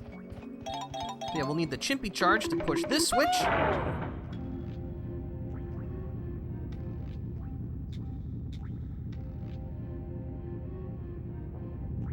Which will allow us to hit the other switches. And just like in times before, to win, we gotta spell Kong. K.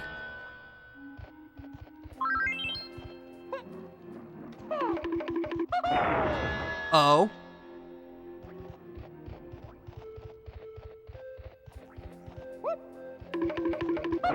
N.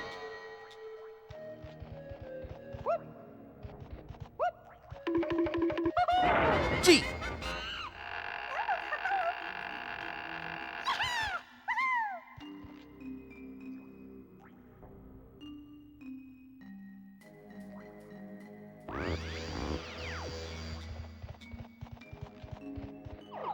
As we can see, there's now a tiny balloon in this room.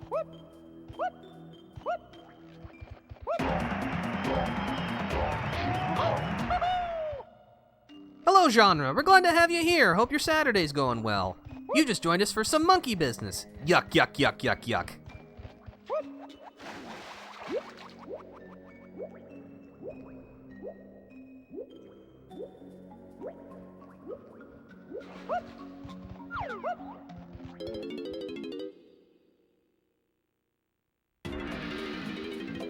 Alright, so now that Tiny is free, in order to take care of things optimally, we're gonna have to go in a slightly weird order.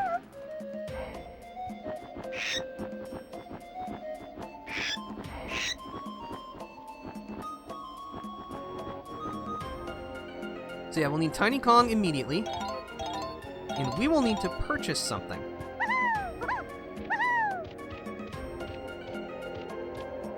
We will need the move that Cranky has.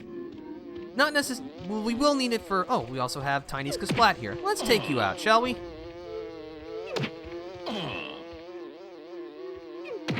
And yeah, these enemies with the blueprint pieces are called Kasplats.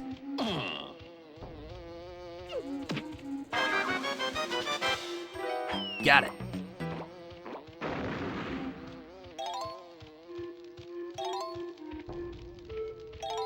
Alright, cool. I now have 7 coins.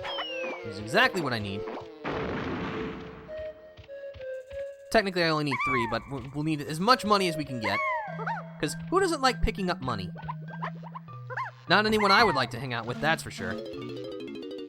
But yeah, Tiny's move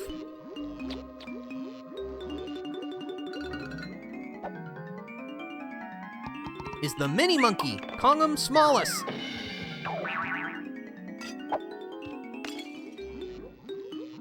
This upgrade now allows Tiny to use the Tiny Barrels to shrink in size.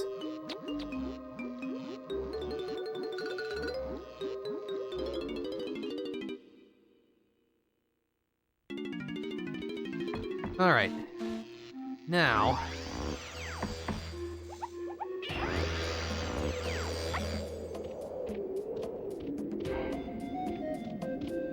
we got a couple of bananas here. Let's pick these up while we're here.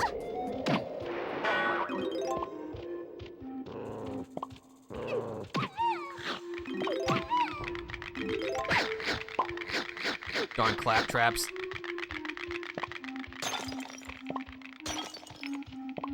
All right.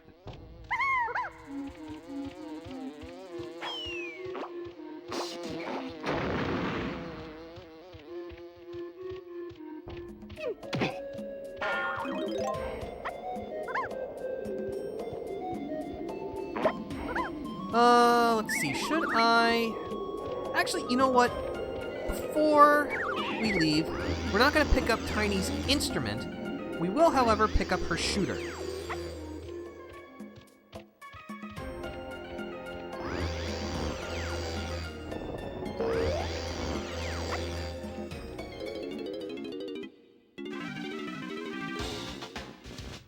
For the low price of 3 coins, we get the feather bow. Yeah, we already know how to shoot people, Funky.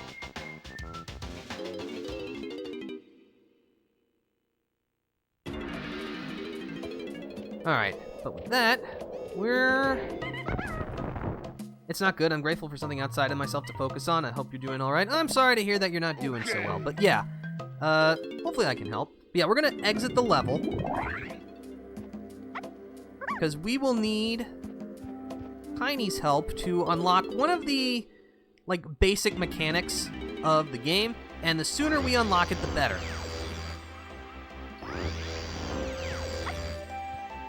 So we'll use the 5 banana porter to take us to this location, where we needed the mini monkey to get in. As Squawks is telling us here, this ability will use crystal coconuts on a timer. You can cancel it by holding Z and then pressing the left C button. But yeah, we're teeny tiny now. So head inside and we'll meet the Banana Fairy Queen.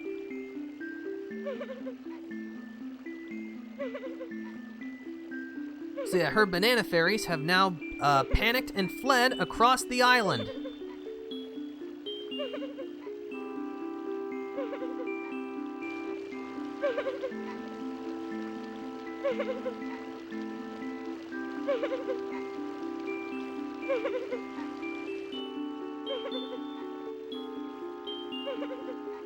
Yeah, we'll need to use special banana skin photographs. Activate the camera by pressing and holding Z, then press the down C button. Press the B button to take a picture. We've also learned the secret ability, the shockwave. Press and hold the B button to power it up, then release the button to activate it. It'll attack enemies and will unearth items from those DK dirt piles we've been seeing. However, each use of it will consume a crystal coconut.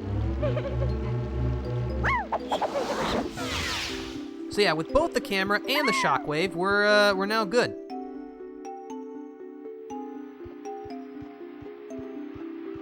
Behind the island, however, there's a feather switch with a golden banana on it. So we might as well open this while we're here. Oh, banana. Banana.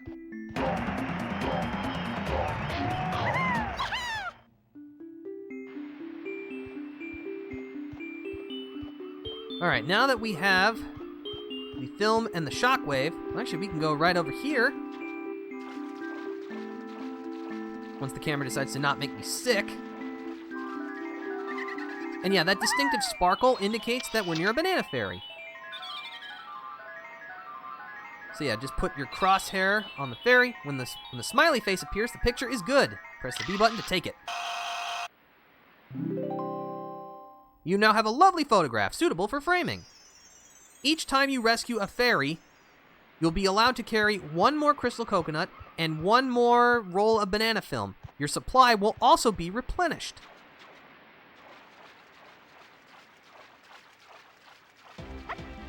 There are 20 banana fairies scattered throughout the game.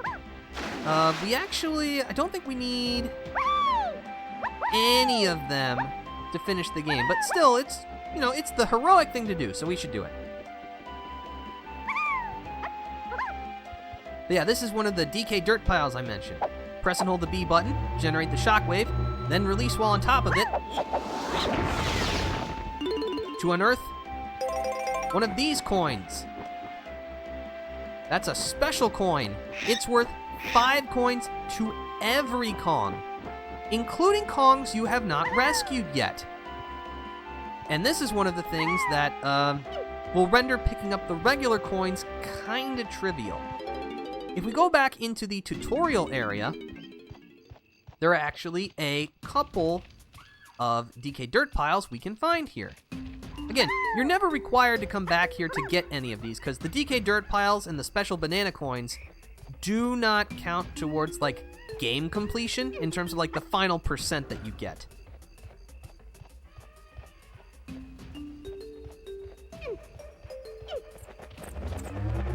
Yeah, we have this one here, which we saw earlier.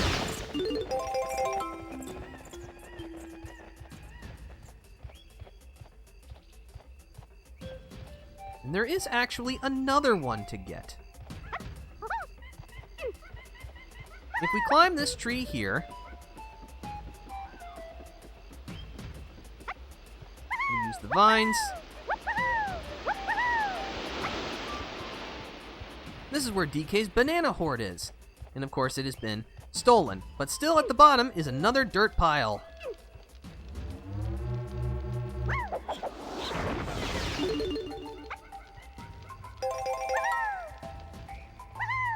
Now we got that cash money.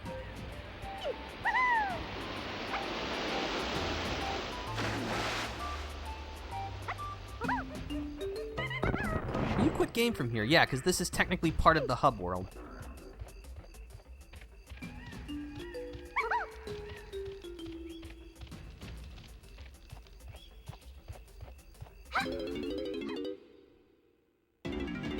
Okay, so now that we've done this... No, we're gonna go back to Angry Aztec.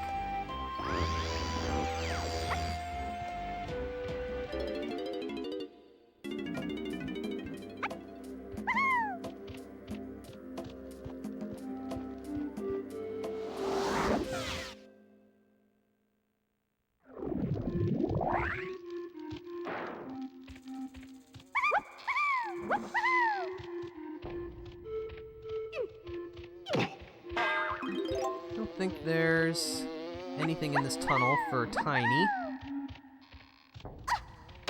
Nope.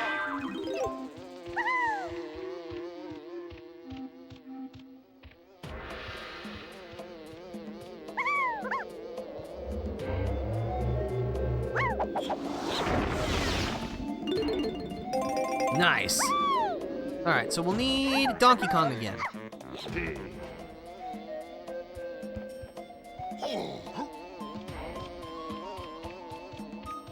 We go back into the tunnel, and we go into the passage that we had opened with the coconut gun. Well, we got ourselves a Strong Kong barrel.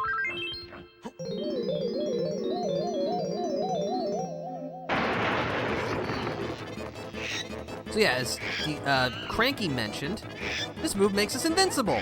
We can now run on quicksand and other dangerous hazards, and not have a care in the world. Crystal coconuts deplete rapidly. Now I could actually fight this Kasplat, but I'm just gonna use my musical instrument and cheese him.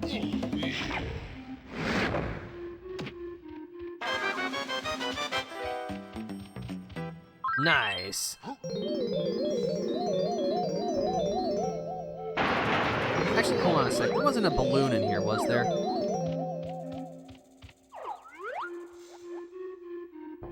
No, I don't see one. Okay.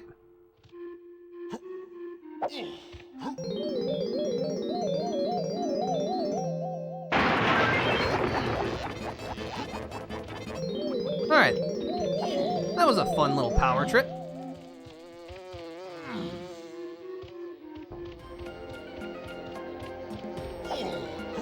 Let's see, also while we're here, switch back to Diddy Kong briefly.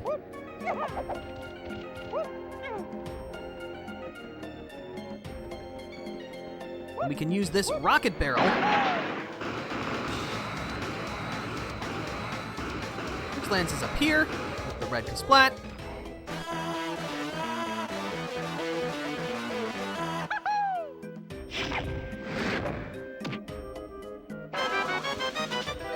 And gets us this blueprint piece.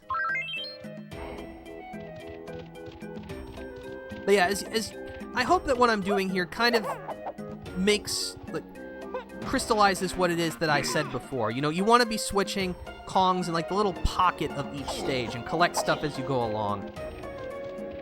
So before we do that in earnest, I'm gonna go back over here, because thanks to DK's rescue efforts, we can now enter the temple here.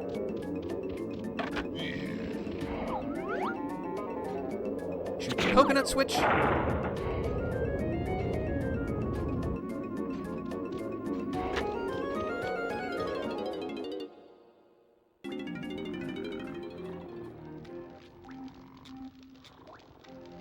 It's Lanky Kong.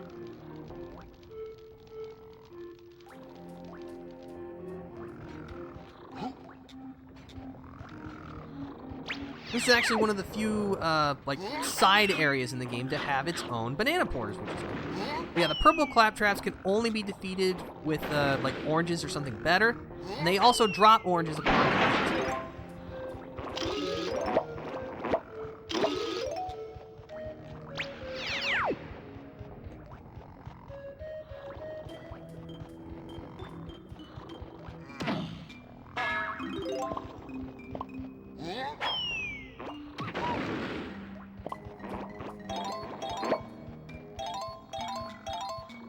Play a quick solo on the bongo blast.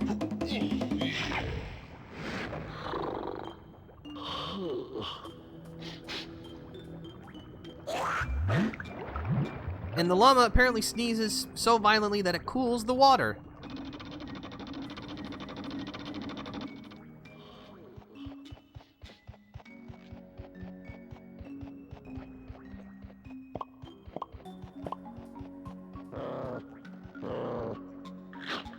There's a DK switch, but first let's take care of the claptrap. Oh, nice rebound.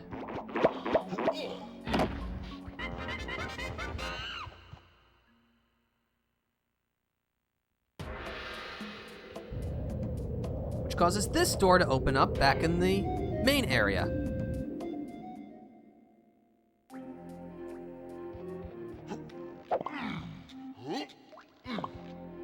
Man, these are some big stairs. How do they expect people to climb up this thing, huh?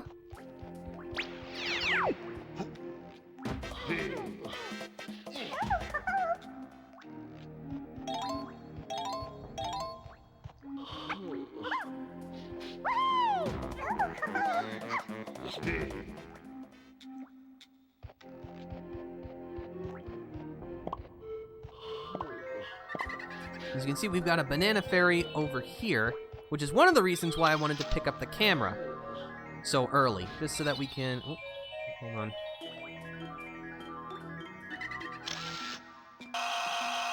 Nice! I wanted to get the camera early just to minimize the amount of backtracking that we're going to do. We're still going to have to do some, but not as much.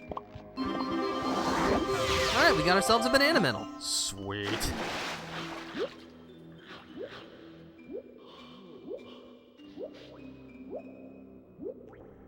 And if we swim into here, find Lanky Kong, and we'll let him out.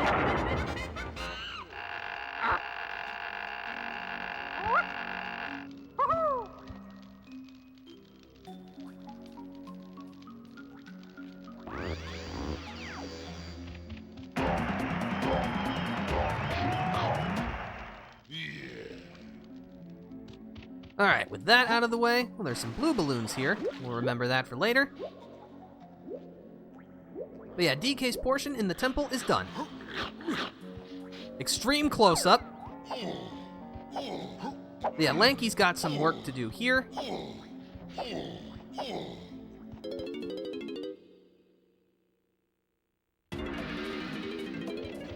But before we do that...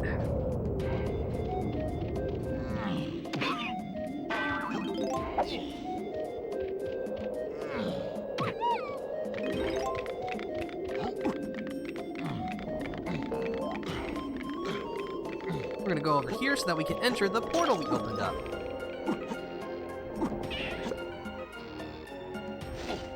And fall into the quicksand.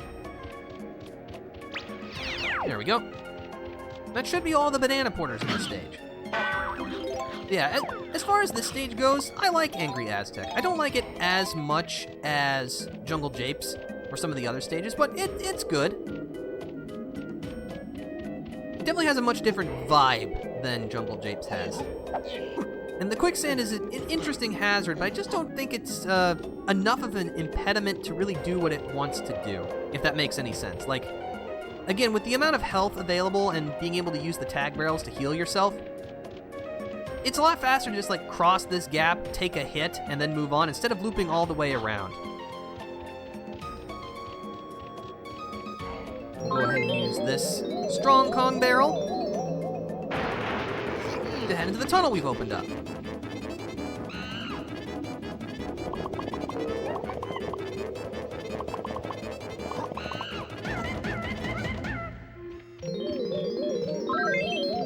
Which brings us to one of these.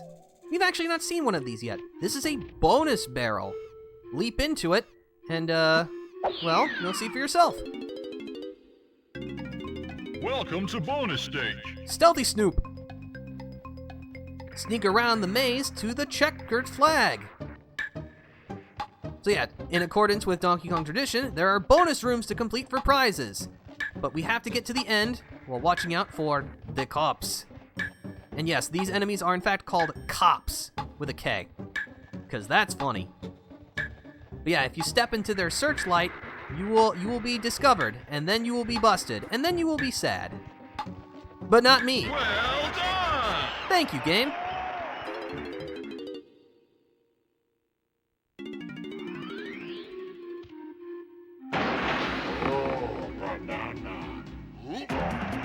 Oh yeah, you also get a health refill for completing bonus barrels. I forgot about that too. They're just handing health out like candy. But now we've got this 5 banana porter here to take us out.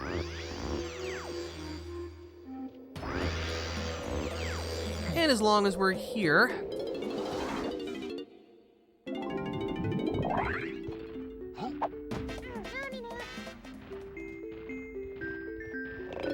we do actually have enough regular bananas to fight the boss, but we still got a lot of stuff to collect.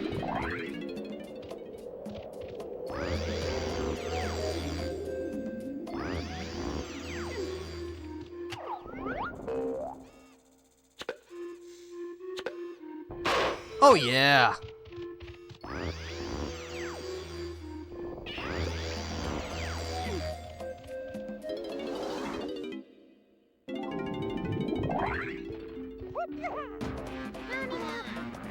Don't worry, Lanky, we'll pull you out soon enough.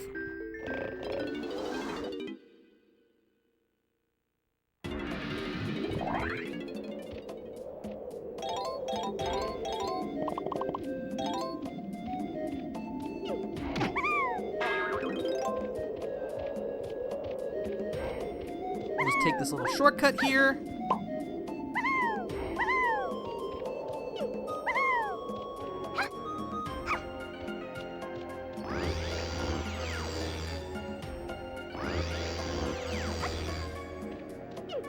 Now, in my original, blitz to collect the necessary things to get the camera, I did not get Tiny's instrument, so let's grab that right now.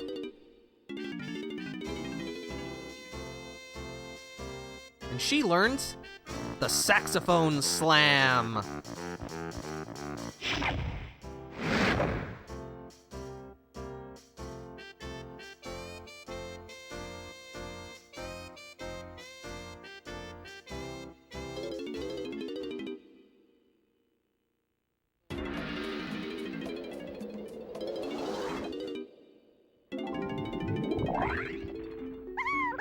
All right, Lanky, time to shine.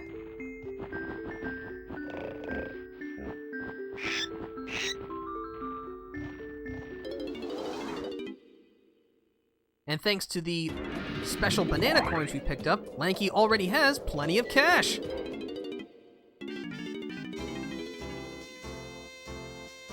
Lanky's instrument is the trombone tremor.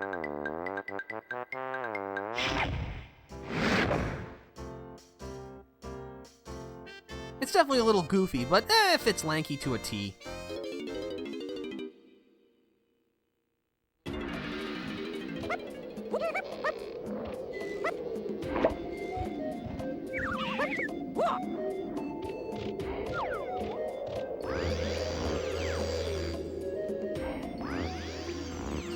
Yeah, we'll use the banana porters to quickly pick up all of the stuff that Lanky needs, and then we'll finish off the rest of the stage in earnest.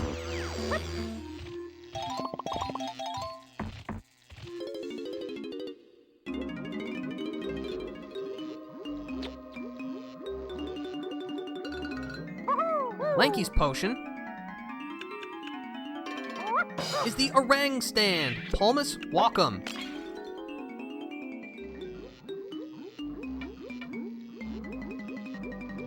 So yeah, just press the Z button, then press B. keep Z held to keep on your hands. You could say it's a handy maneuver.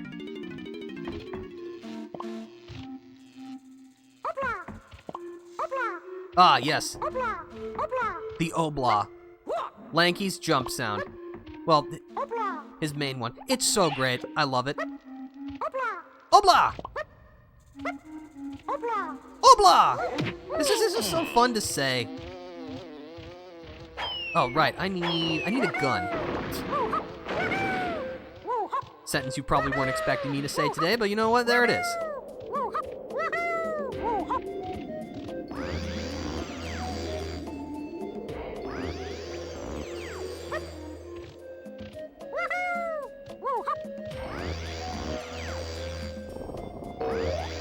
Ooh, more money.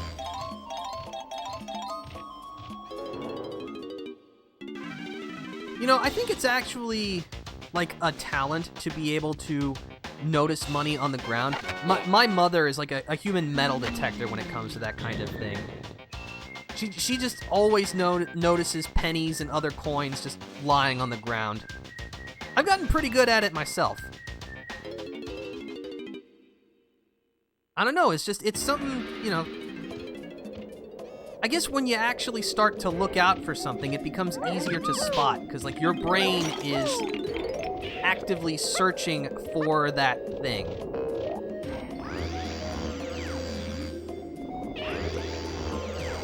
Alright, but now that we've gotten all the Kongs rescued so far, and we've gotten all of their upgrades, let's start actively looking around. Start doing stuff. Not to say that we haven't been doing stuff before, but, you know, now we can do stuff in earnest.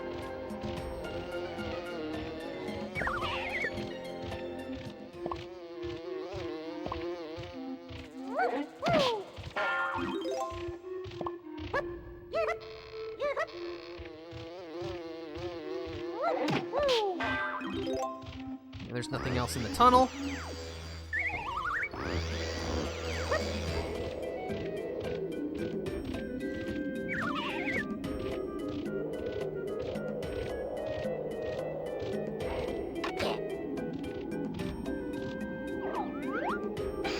Yeah, Lanky's weapon of choice is the grape shooter. Not really sure how much of an impact shooting a grape would cause, but maybe it's like the death by 1,000 cuts kind of situation. If you're shot with enough grapes, eventually you'll get the job done. So can't do anything with this yet. That's not anything. Don't need to go up there.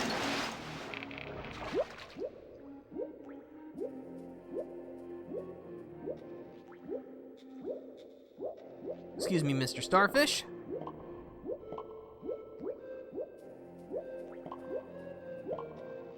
Oh, there's a battle pad.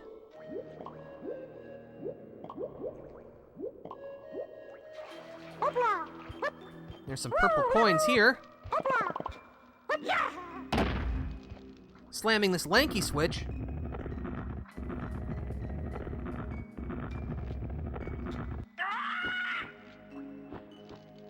Causes this vulture to appear. Well, he's got a golden banana and we gotta take it from him. So look for him and shoot him down.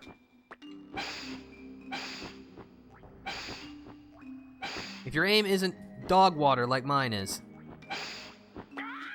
And each time you hit him, he'll shrink.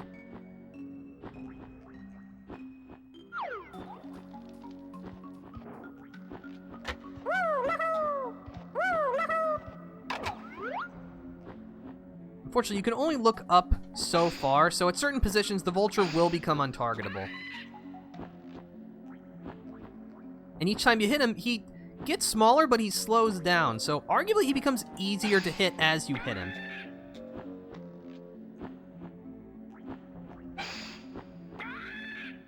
One more hit should do it.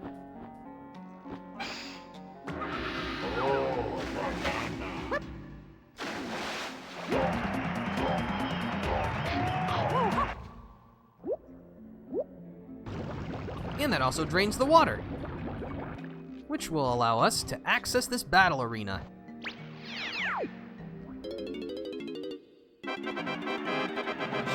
Critter carnage! Yeah, this one's a little harder than Beaver Brawl, but as long as you use Lanky's like running attack,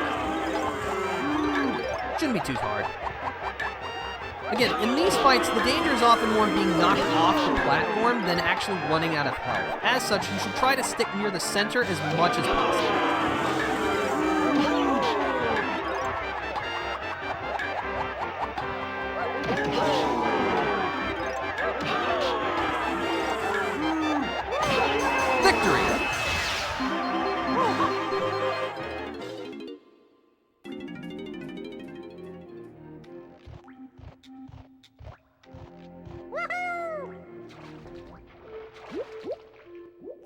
And with that, we have taken care of everything we need to with Lanky in this temple.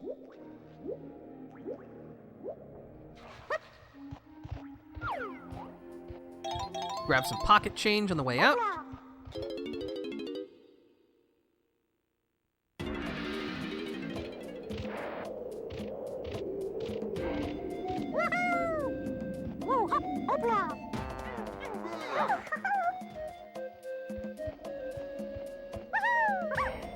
Alright, even though Tiny was recently imprisoned in this place, we're gonna send her back in. Because, we got some shiny stuff to pick up.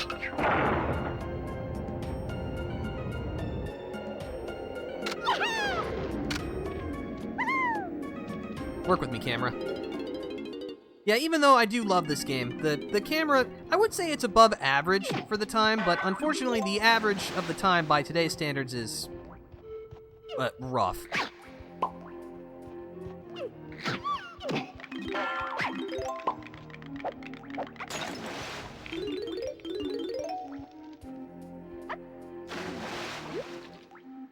Actually, no, let's do it in this order.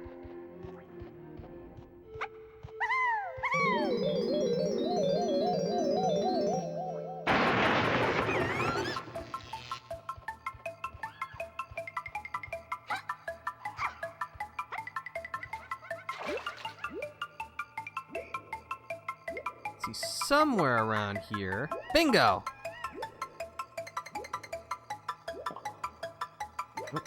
I need those bananas.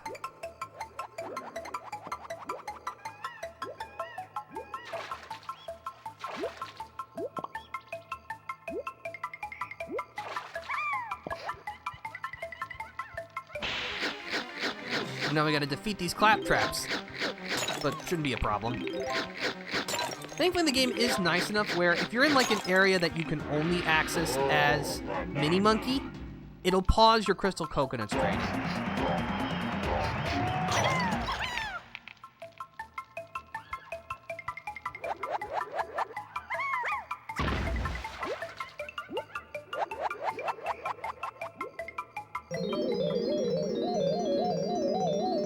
Alright, and even though there are no like golden bananas or blueprints or anything over here, we're gonna go back and pick up the stuff here.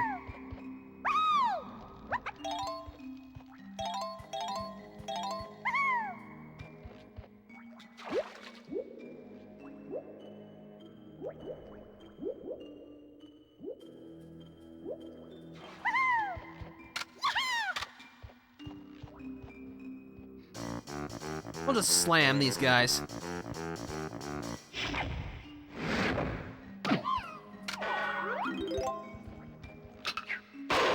Nice! Nice! Oh, I guess that's it. Alright, well that was easy enough.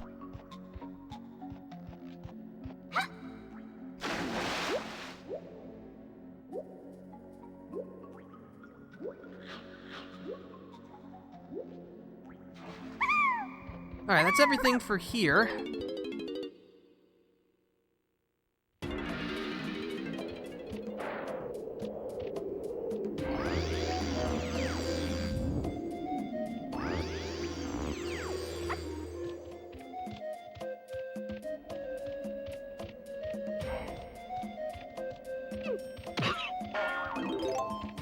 I didn't need to defeat that guy, I just felt like being mean. There's a grape switch. Oh, I should pick up some ammo.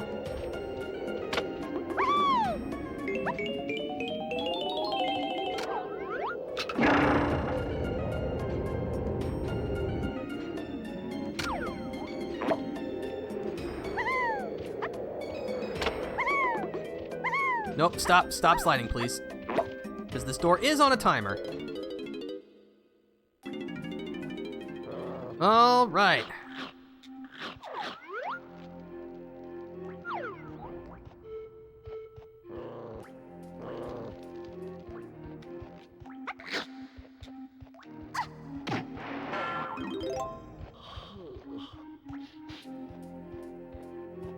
So we can go over there, but not before.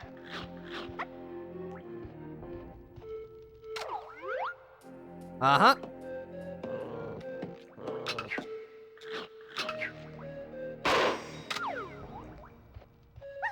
Man, I'm good at this game.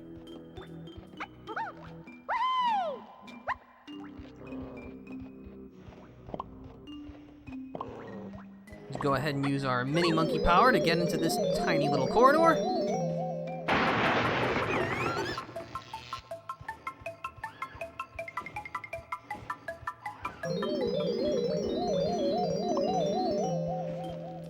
This is where Lanky's Kasplat is. Well, I definitely touched that. There we go. Banana Porter's active.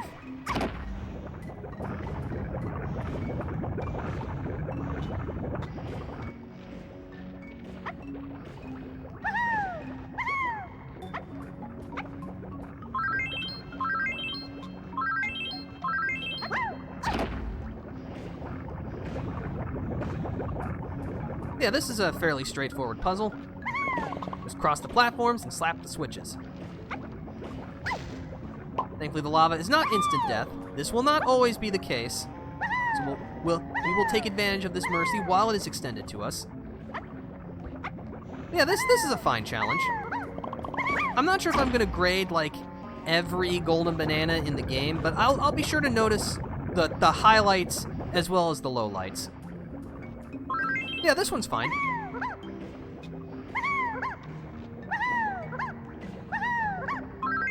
Yeah, I would say like the temple gauntlet that we went through before with Tiny with the claptraps, that was okay. The vulture one with Lanky, not so much. That one was just meh.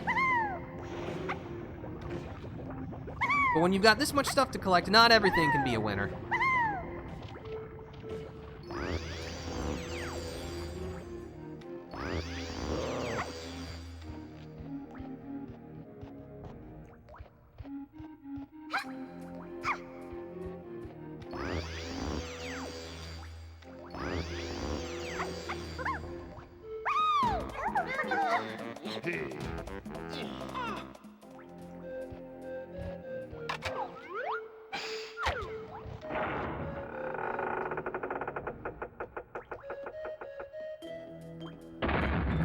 Kind of an ominous door opening. Yeah, this brings us to here. And in one of the weirdest situations in the game, defeating the enemies here causes these vines to drop. Like, I'm trying to think, I'm not sure if there's another instance in the game where defeating enemies causes something that's not a golden banana to drop. And it's not like part of a challenge. I mean, it's not like there's too much in this room, so... You know, eventually you would figure it out, but it just seems a little weird. But yeah, we stomp this Lanky switch.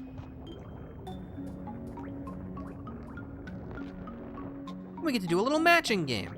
Thankfully there's no time limit, so yeah, just shoot the heads. Each one will generate a sound effect. Match their sound effects. It should be noted that only the masks of the same colors can match with each other, so...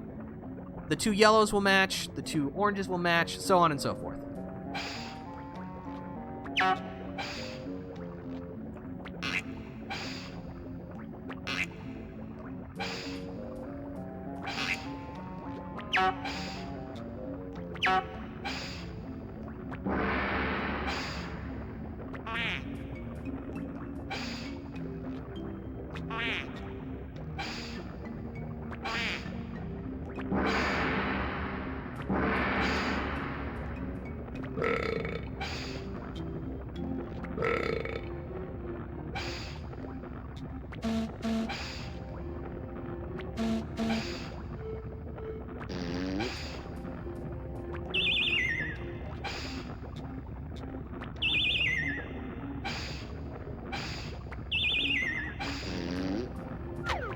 That'll do it. That one's pretty good. I like that one.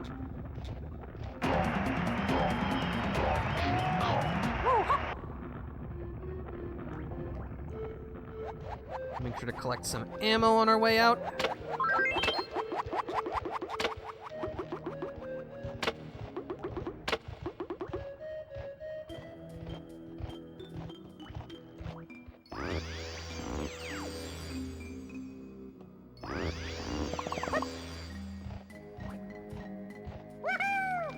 Thanks to Tiny's help, we can use the number 2 banana porter to get us to over here, where we can beat this guy up. You know, I'm just gonna release a shockwave. Just can't be bothered. And also, Lanky's is the only piece that can actually be called a blueprint. Kind of like blueprints, you know? I don't know, it's just, a lot of my friends, especially when that game first came out, were very obsessed with blueprints, as I can kind of understand. I'm not sure if it's my cup of tea, but I'm glad that people are enjoying it.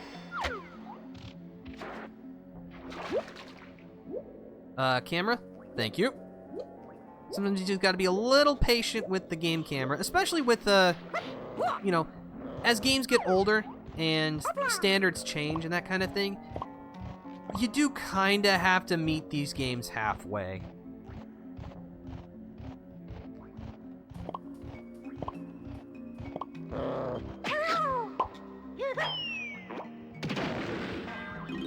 I hit the guy I wasn't even aiming for. Now that's funny. We'll take this.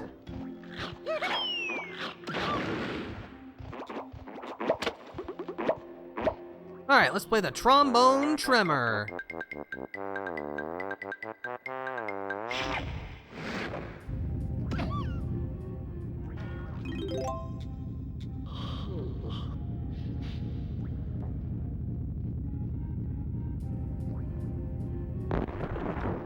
That raises the statue heads.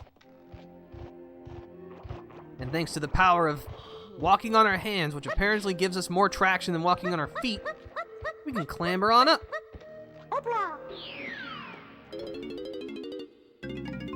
Welcome to bonus stage. Teetering turtle trouble. Keep the turtles spinning by feeding the snakes melons. Press A to fire a melon. So yeah, just keep the snakes fed. If you try to shoot when you don't have ammo, Reload. yeah, aim at the center to reload. Yeah, just feed the snakes. I find the best strategy is just don't even wait for them to say help. Just like keep up a nice cycle. You have unlimited ammo as long as you keep reloading.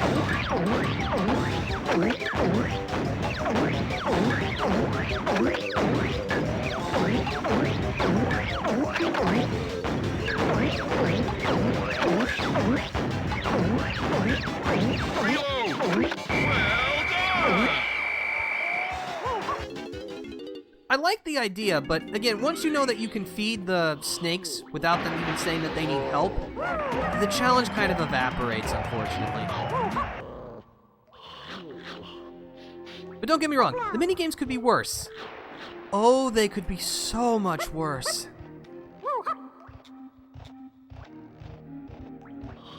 This is not the way. Excuse me.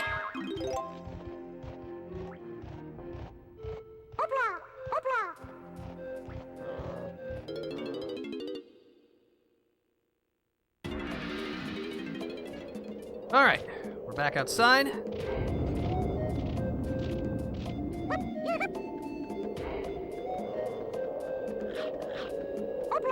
Lanky's got plenty of bananas in the trees.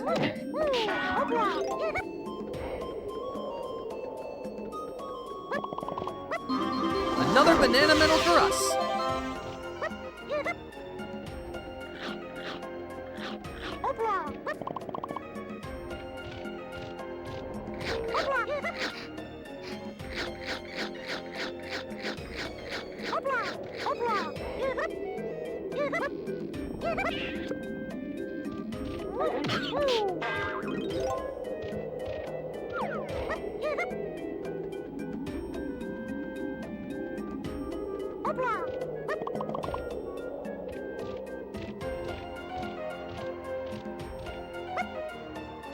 Let's see, Snide's HQ is right here. Ow. Might as well cash in our blueprint pieces.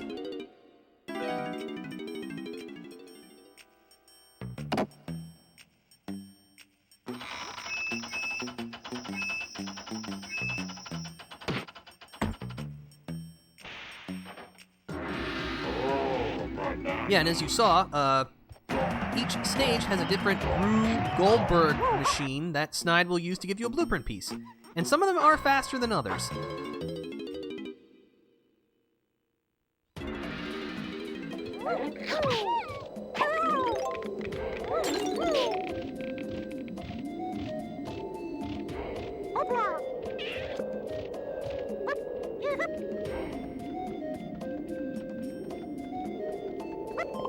I'll take those.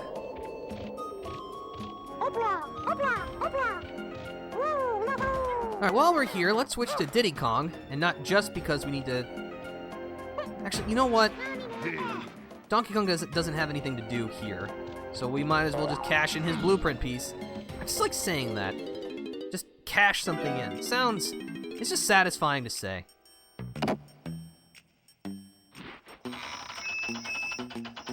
I know I've said this before, but I like to think of myself as a man of a reasonably expansive vocabulary.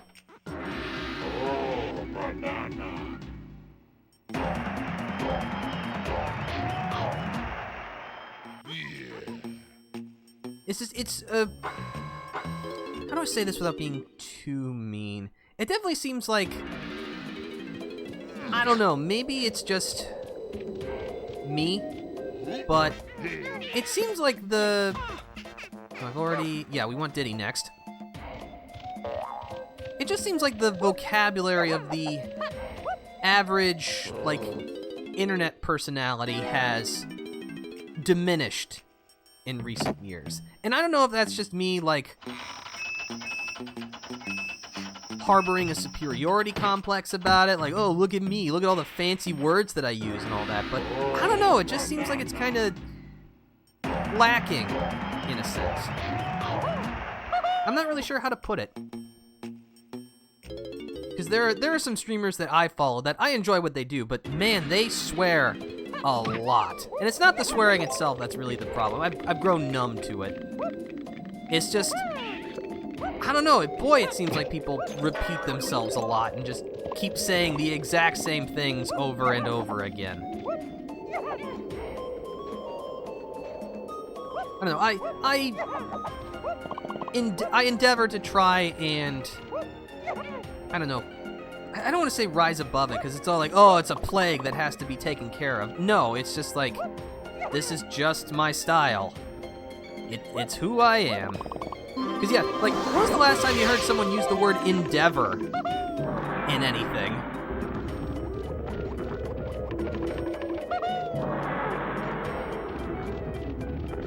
But yeah, we can use the Chimpy Charge to knock into these gongs.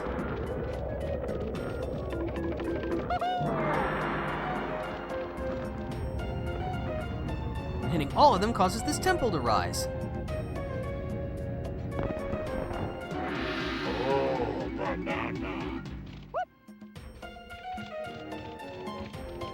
Thankfully, we can just kind of go ahead and go this way. We'll take some damage, but it's faster. I mean, again, it's not like health is a big concern.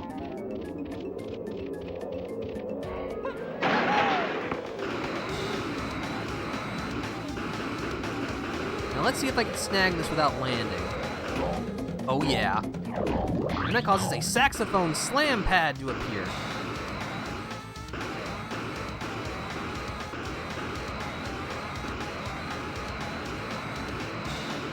Yeah, we'll go ahead and take to the skies. Go up here. There's some bananas.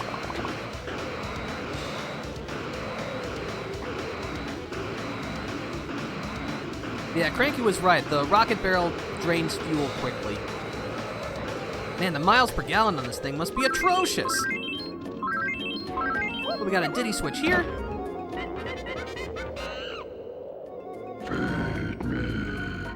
We got nightmare fuel.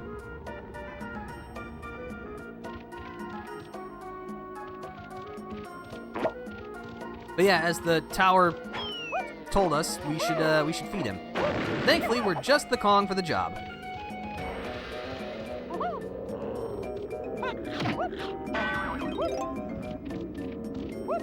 But yeah, I will say, one of the things I like about this game is that oftentimes specific Kongs are needed to unlock, like not just complete one of their challenges, but to avail additional golden bananas to everyone else.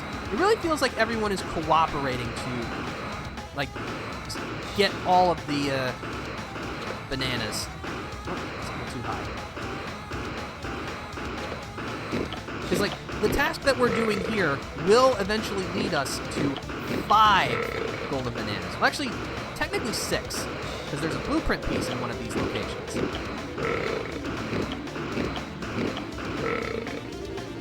Alright, now that the tower is well fed, additional switches appear here. Before we do that, we've got the sun ring here. If you pass through it 3 times,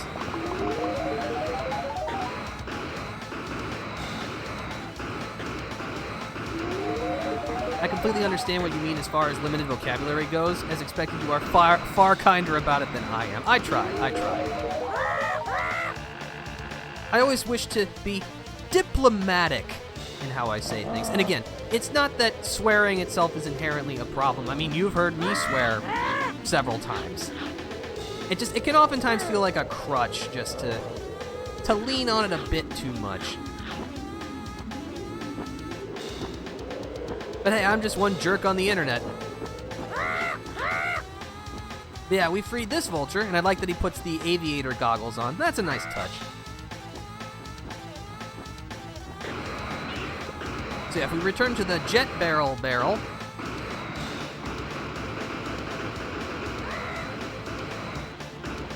collect these crystal coconuts.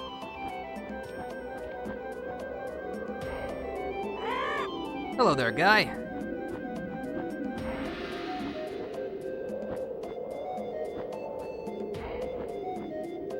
Fly through all the rings. All right. Yeah, thankfully during this challenge we have infinite crystal coconuts. And yeah, the vulture will just poop out rings, basically. Fly through them. Thankfully, unfortunately, like the 3D environment does make it a little difficult to tell where the ring is. But, so, try to approach the ring in like a straight line. Don't try and do any fancy maneuvers.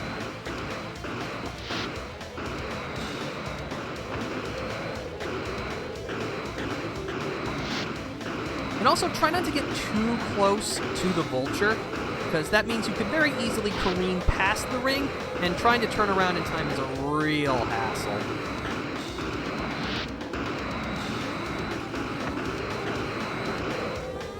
Again, like Cranky said, this is kind of a prototype. This simian air travel is not really a well-documented technology yet.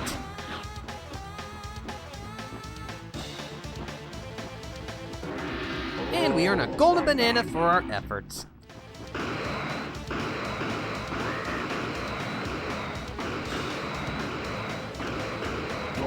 Got it.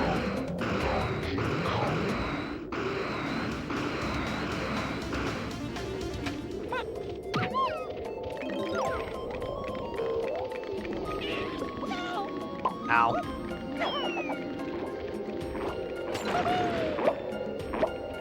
What am I doing so far? Yeah, we've done pretty good. Yeah, now we can enter this temple.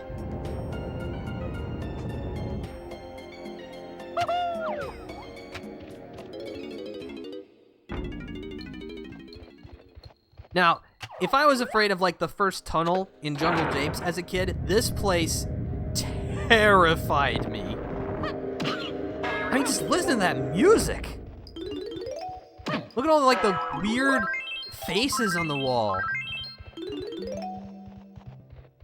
Like, this place is downright eerie. I guess the developers back in the day thought kids were much tougher and could actually take this kind of stuff.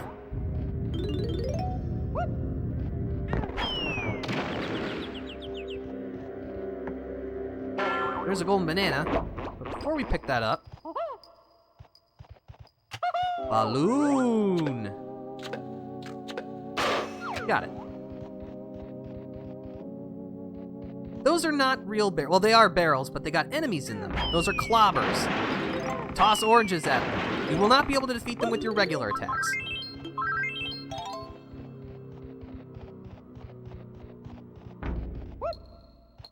Now, if you're like, wow, okay, this place is already pretty creepy. What could possibly make this any worse? Oh, I don't know. How about this? Get out. This is Crosshair. And yes, you are now on a timer to escape before you are shot.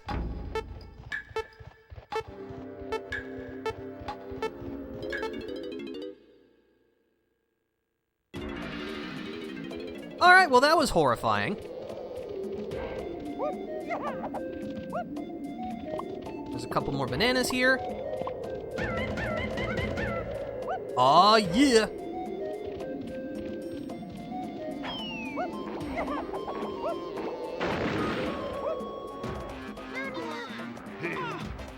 Now it's Donkey's turn.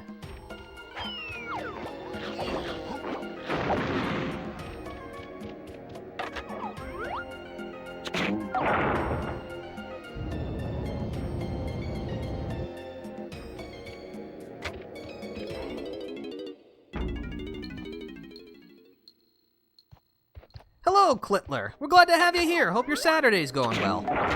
You just joined us for a little bit of a temple run, complete with terrifying escape sequence. Let's see, that's the way to actually go. Remember, always go the wrong way first. You never know when there might be prizes that way. Oh, it's just explosive barrels. That's not much of a prize.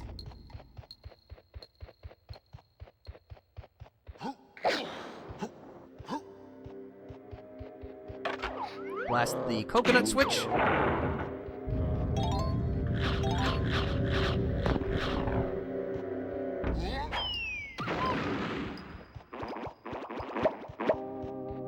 That's another dead end. Oh, my orange bounced over the claptrap.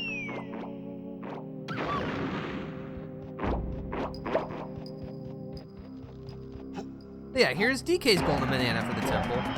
And of course now, his escape sequence. Get out.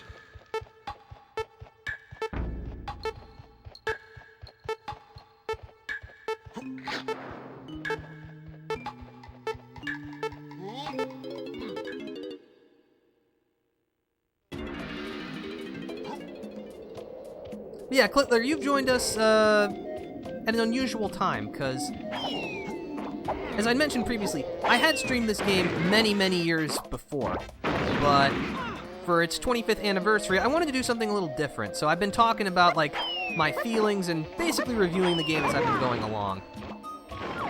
Honestly, this has been fun. I've not really, like, attempted anything like this before.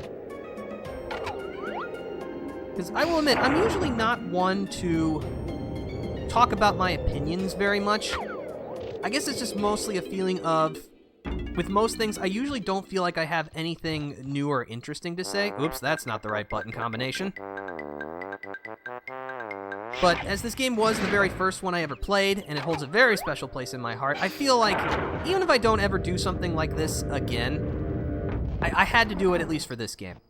I would not be able to live with myself if I allowed the 25th anniversary of the first video game I ever played, and still one of my personal favorites of all time, without doing something special for it. Am I going to review all collectibles in this game? To an extent, yes. There are some that I don't really have too much to say about, because, you know, especially in a game of this caliber, there are going to be some challenges that are just like, yeah, like the first golden banana you pick up after you rescue K. Lumsy, that one's basically just a formality. What do you want me to say about it? It's, you know, it's there. The "oh, banana" is always great to hear. And I guess it does show you that there are golden bananas to collect on the overworld. That's important.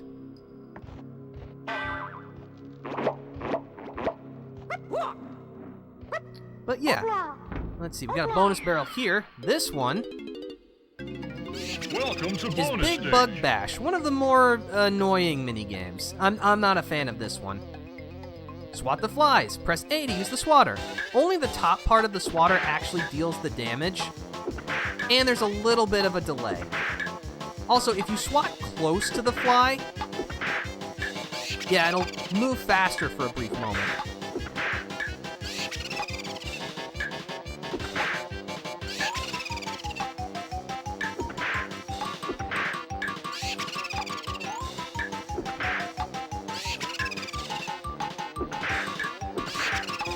Unfortunately, Mario Paint this is not. Can I at least get one on my first attempt? There we go, okay.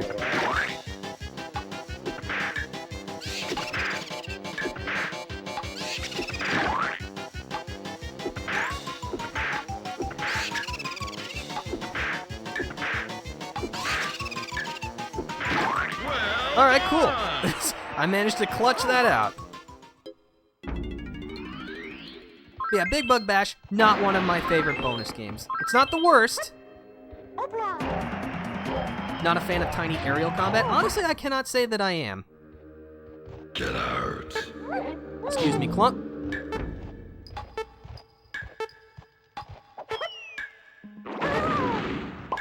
Well, now that was just plain inconsiderate. There's no need to lob a grenade at me.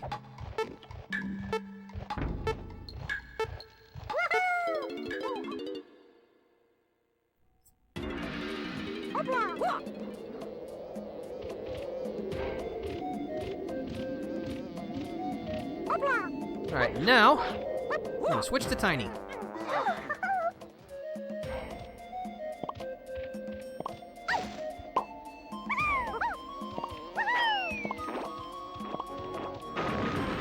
Let's see, I think there are bananas for Tiny in the trees as well.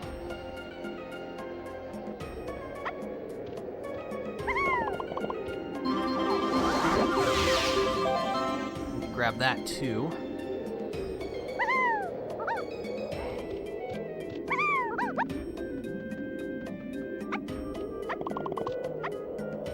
So, Clitler, have you played through Donkey Kong 64 before? I'm guessing that you have. Oh, there's coins back here for Lanky.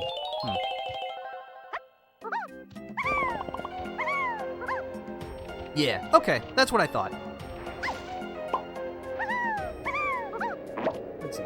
I think that it's a good sort of intellectual vocabulary shorthand exists because culture and communication should be accessible to all. I think the problem comes from that shorthand becoming the lingua franca, and then instead of it being part of a broader spectrum of language, where the shorthand is equitable to the longhand, it becomes the height of it.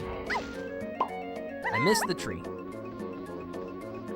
I played the randomizer some also. Okay, I've definitely seen the randomizer played. It's very interesting. I was debating about doing it at some point. Well, okay, maybe not on the channel or in any way, but like doing it for myself, just to see what it's like. Because yeah, especially with the randomizer, this... I'm frozen in place. That's kind of cursed looking. Especially with the randomizer, there's been like a pretty big resurgence in Donkey Kong 64 recently, which is good.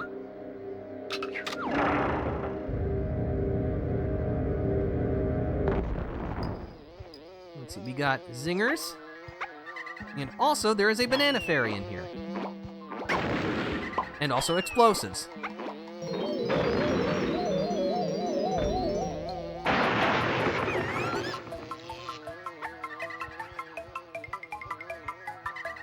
Ah, yeah. Oh, hold on. Camera, you're worrying me here. Okay.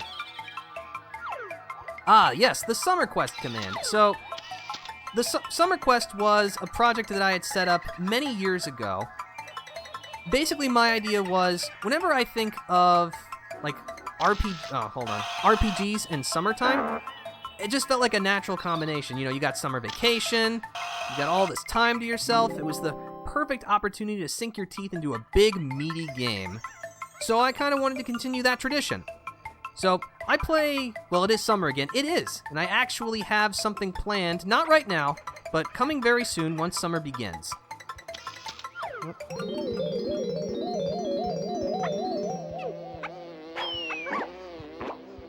Quest, I am hoping to play through Mario and Luigi Superstar Saga. I played through at least one game in every other Mario RPG series. I played the original Super Mario RPG.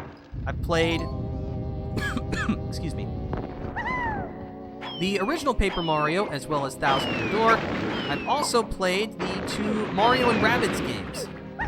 So Mario and Luigi is the last RPG series I've done anything with, and it's long overdue if you ask me.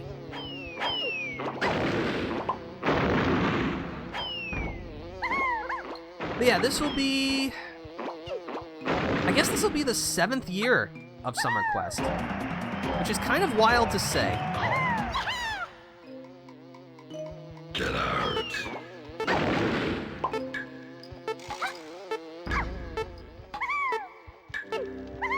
Yeah, originally I wanted it to be like a group project so that my other streaming friends and I would basically all pick different RPGs that we would play. And basically it would be like this shared thing so that we'd have like a group put together. So it's like, oh, everyone's participating in this thing called Summer Quest. And I actually got some decent participation in the first year, but unfortunately it was just... I was still in university at the time, so logistically it was just very difficult to keep everything together. So, unfortunately, I have not... It's just been kind of a personal project from that point forward. But I still enjoy it, and I look forward to running it every year.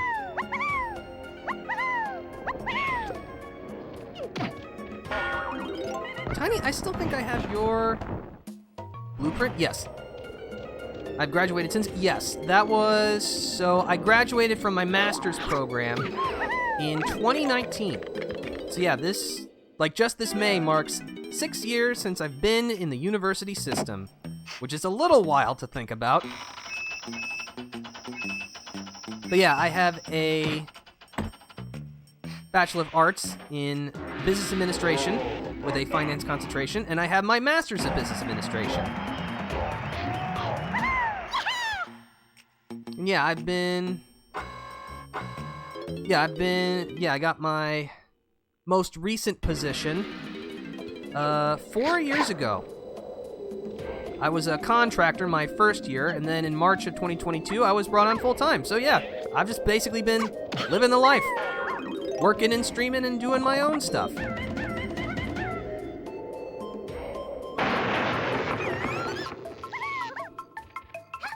yeah, we'll need to become tiny for this infamous challenge.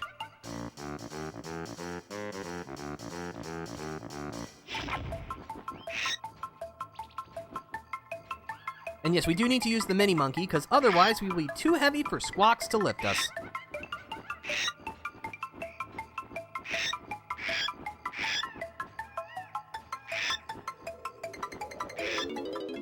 Say hello to the beetle race. So yeah, if we can get to the bottom of the slide first and collect 50 coins, we'll get a golden banana. Use the control stick to steer, push forward to speed up, pull back to slow down, and jump with A. Also, in case you're wondering, yes, you can attack the beetle to knock it over. Oh, the beetle race. The beetle race it's certainly memorable, but for, like, not good reasons, it's really annoying. Because if you make contact with the beetle during the slide, you will lose some of your cash.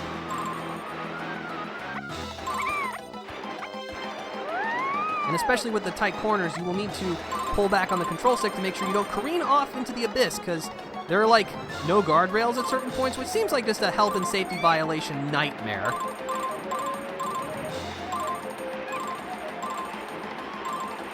Because, yeah, you have to combine both going fast enough that you win, but also going slow enough that you can collect enough cash.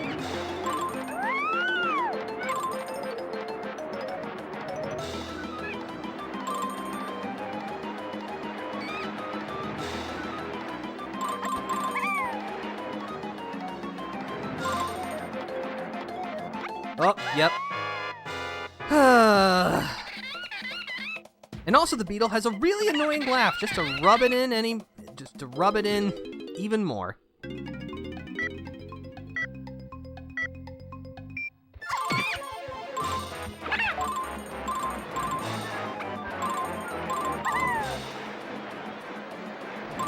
Yeah, I'm not sure what it is, but like most of these 3D platformers at the time had to have sliding sequences. I mean, Mario 64 is famous for them. You had them in Rayman 2. I don't know, maybe it was just something that was both exciting and also didn't require that much processing power to run. Because like we are kind of in just like a void space while we're doing this.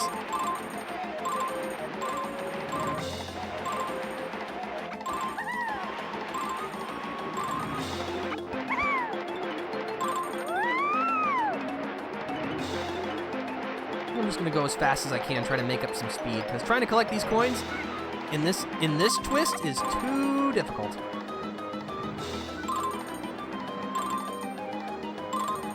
Make sure we don't slide off. Alright, that's enough.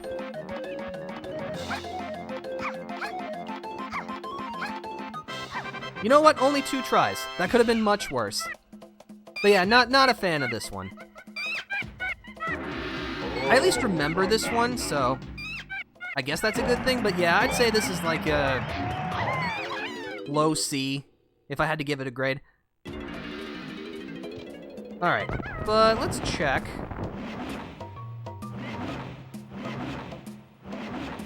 Yeah, that's everything. At least everything we can get so far.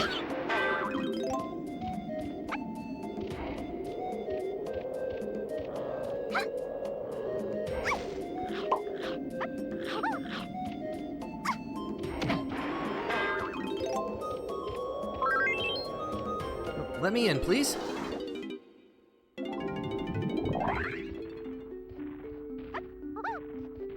Alright, so we need 120 bananas this time to access the boss.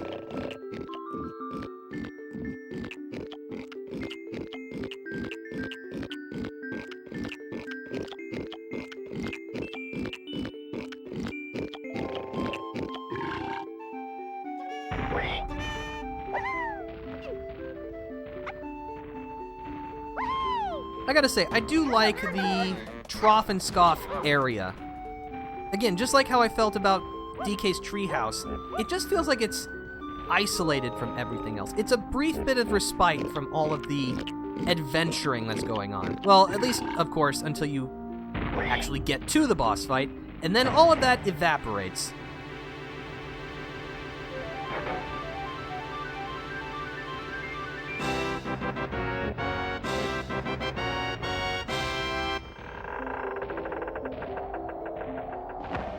But Diddy Kong's our Kong of choice for this boss fight.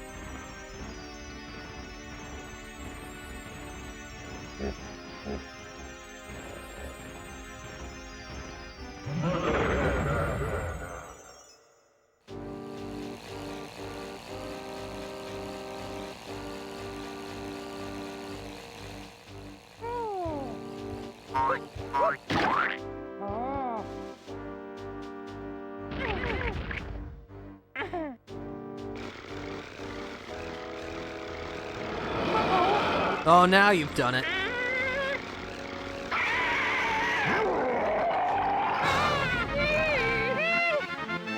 This is Dogadon, and it plays out very similarly to Armadillo. Just run to avoid the fireballs. Once Dogadon lands, grab the barrel and chuck it.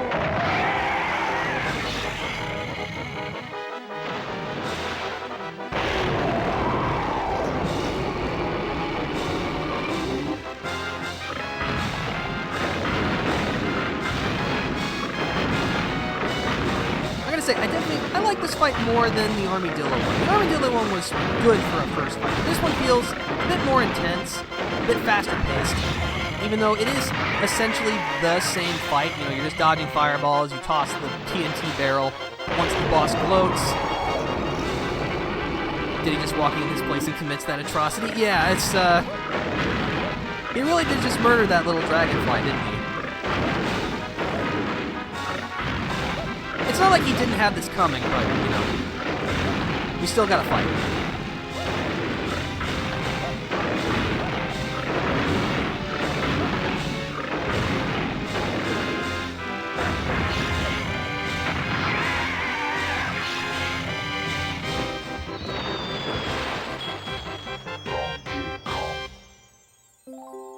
Another victory for us.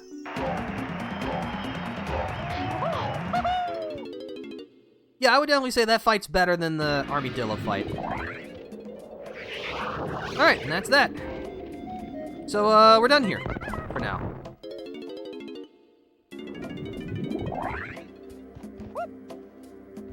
So let's make like a banana and leave. Alright, with the key, let's go back to good old K-Lumsy.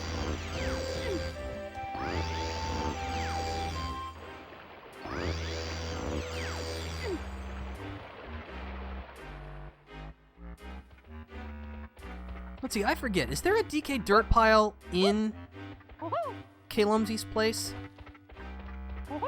There's a switch. I know about that one. There is.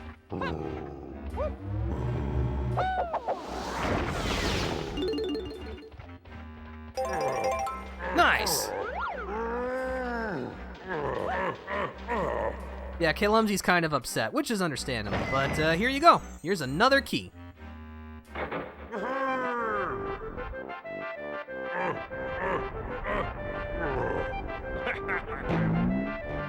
He's so happy.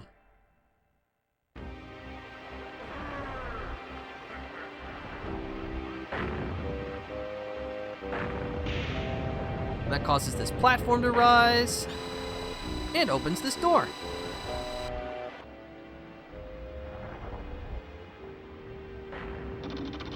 It also opens this underwater gate.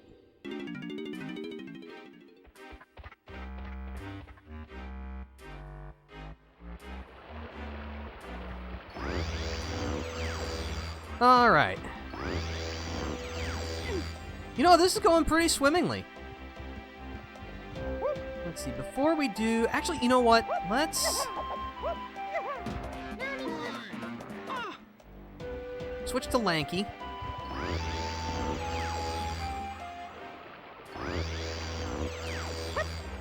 We're not going to go back in, but we're going to go around back.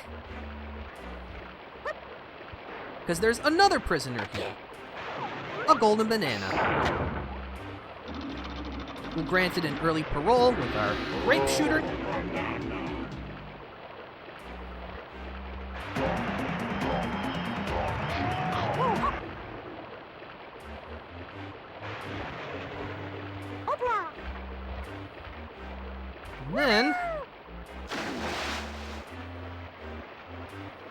that's not what I wanted to do. Sorry, anytime you might see me go off in like a weird direction, it's because I've taken this moment to look at chat. I'm definitely glad that I got the like new system set up where in OBS I can actually see my stream settings as well as chat, so I no longer have to rely exclusively on my phone. The wonders of modern technology. Yeah, we are approaching the 3-hour mark, which is usually where I like to cut things off, because I do have some errands I need to run today, and also get lunch. That part's important too.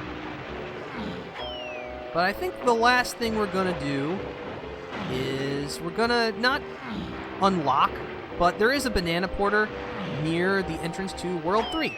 So I figure we'll just go ahead and activate that. We'll collect one more thing, and then that'll be it for today.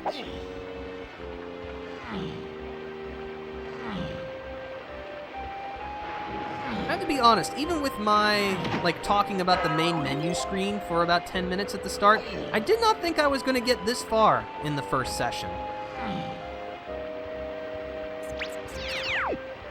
Again, it's, 25 plus years of experience playing this game. It's really paying off.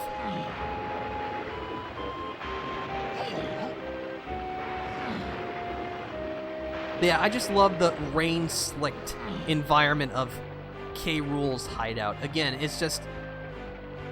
this is a very dangerous place. We should not be here, but we have to be here. But yeah, if we drop down from this vine platform, which leads us to a little area where Snide's headquarters is located, we can shoot this coconut switch and earn ourselves another golden banana.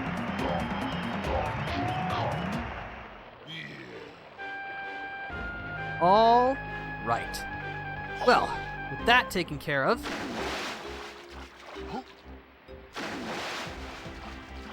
I think we've got ourselves a good place to call it quits for today. Okay. I'm just going to save a couple of times. This was a lot of fun. I'm looking forward to both replaying and reviewing the rest of this game. But that's going to have to happen next time. So thank you for stopping by, everybody. I hope you enjoyed yourselves. If you'd like to stay up to date on the things that I do, please consider following. And thank you again, Clitner, for following. Really appreciate that. Yeah, I'm hoping to go live again tomorrow, starting around 10 a.m. Central. So I hope to see you there. But, for now, this is the Defender, signing out. See you later.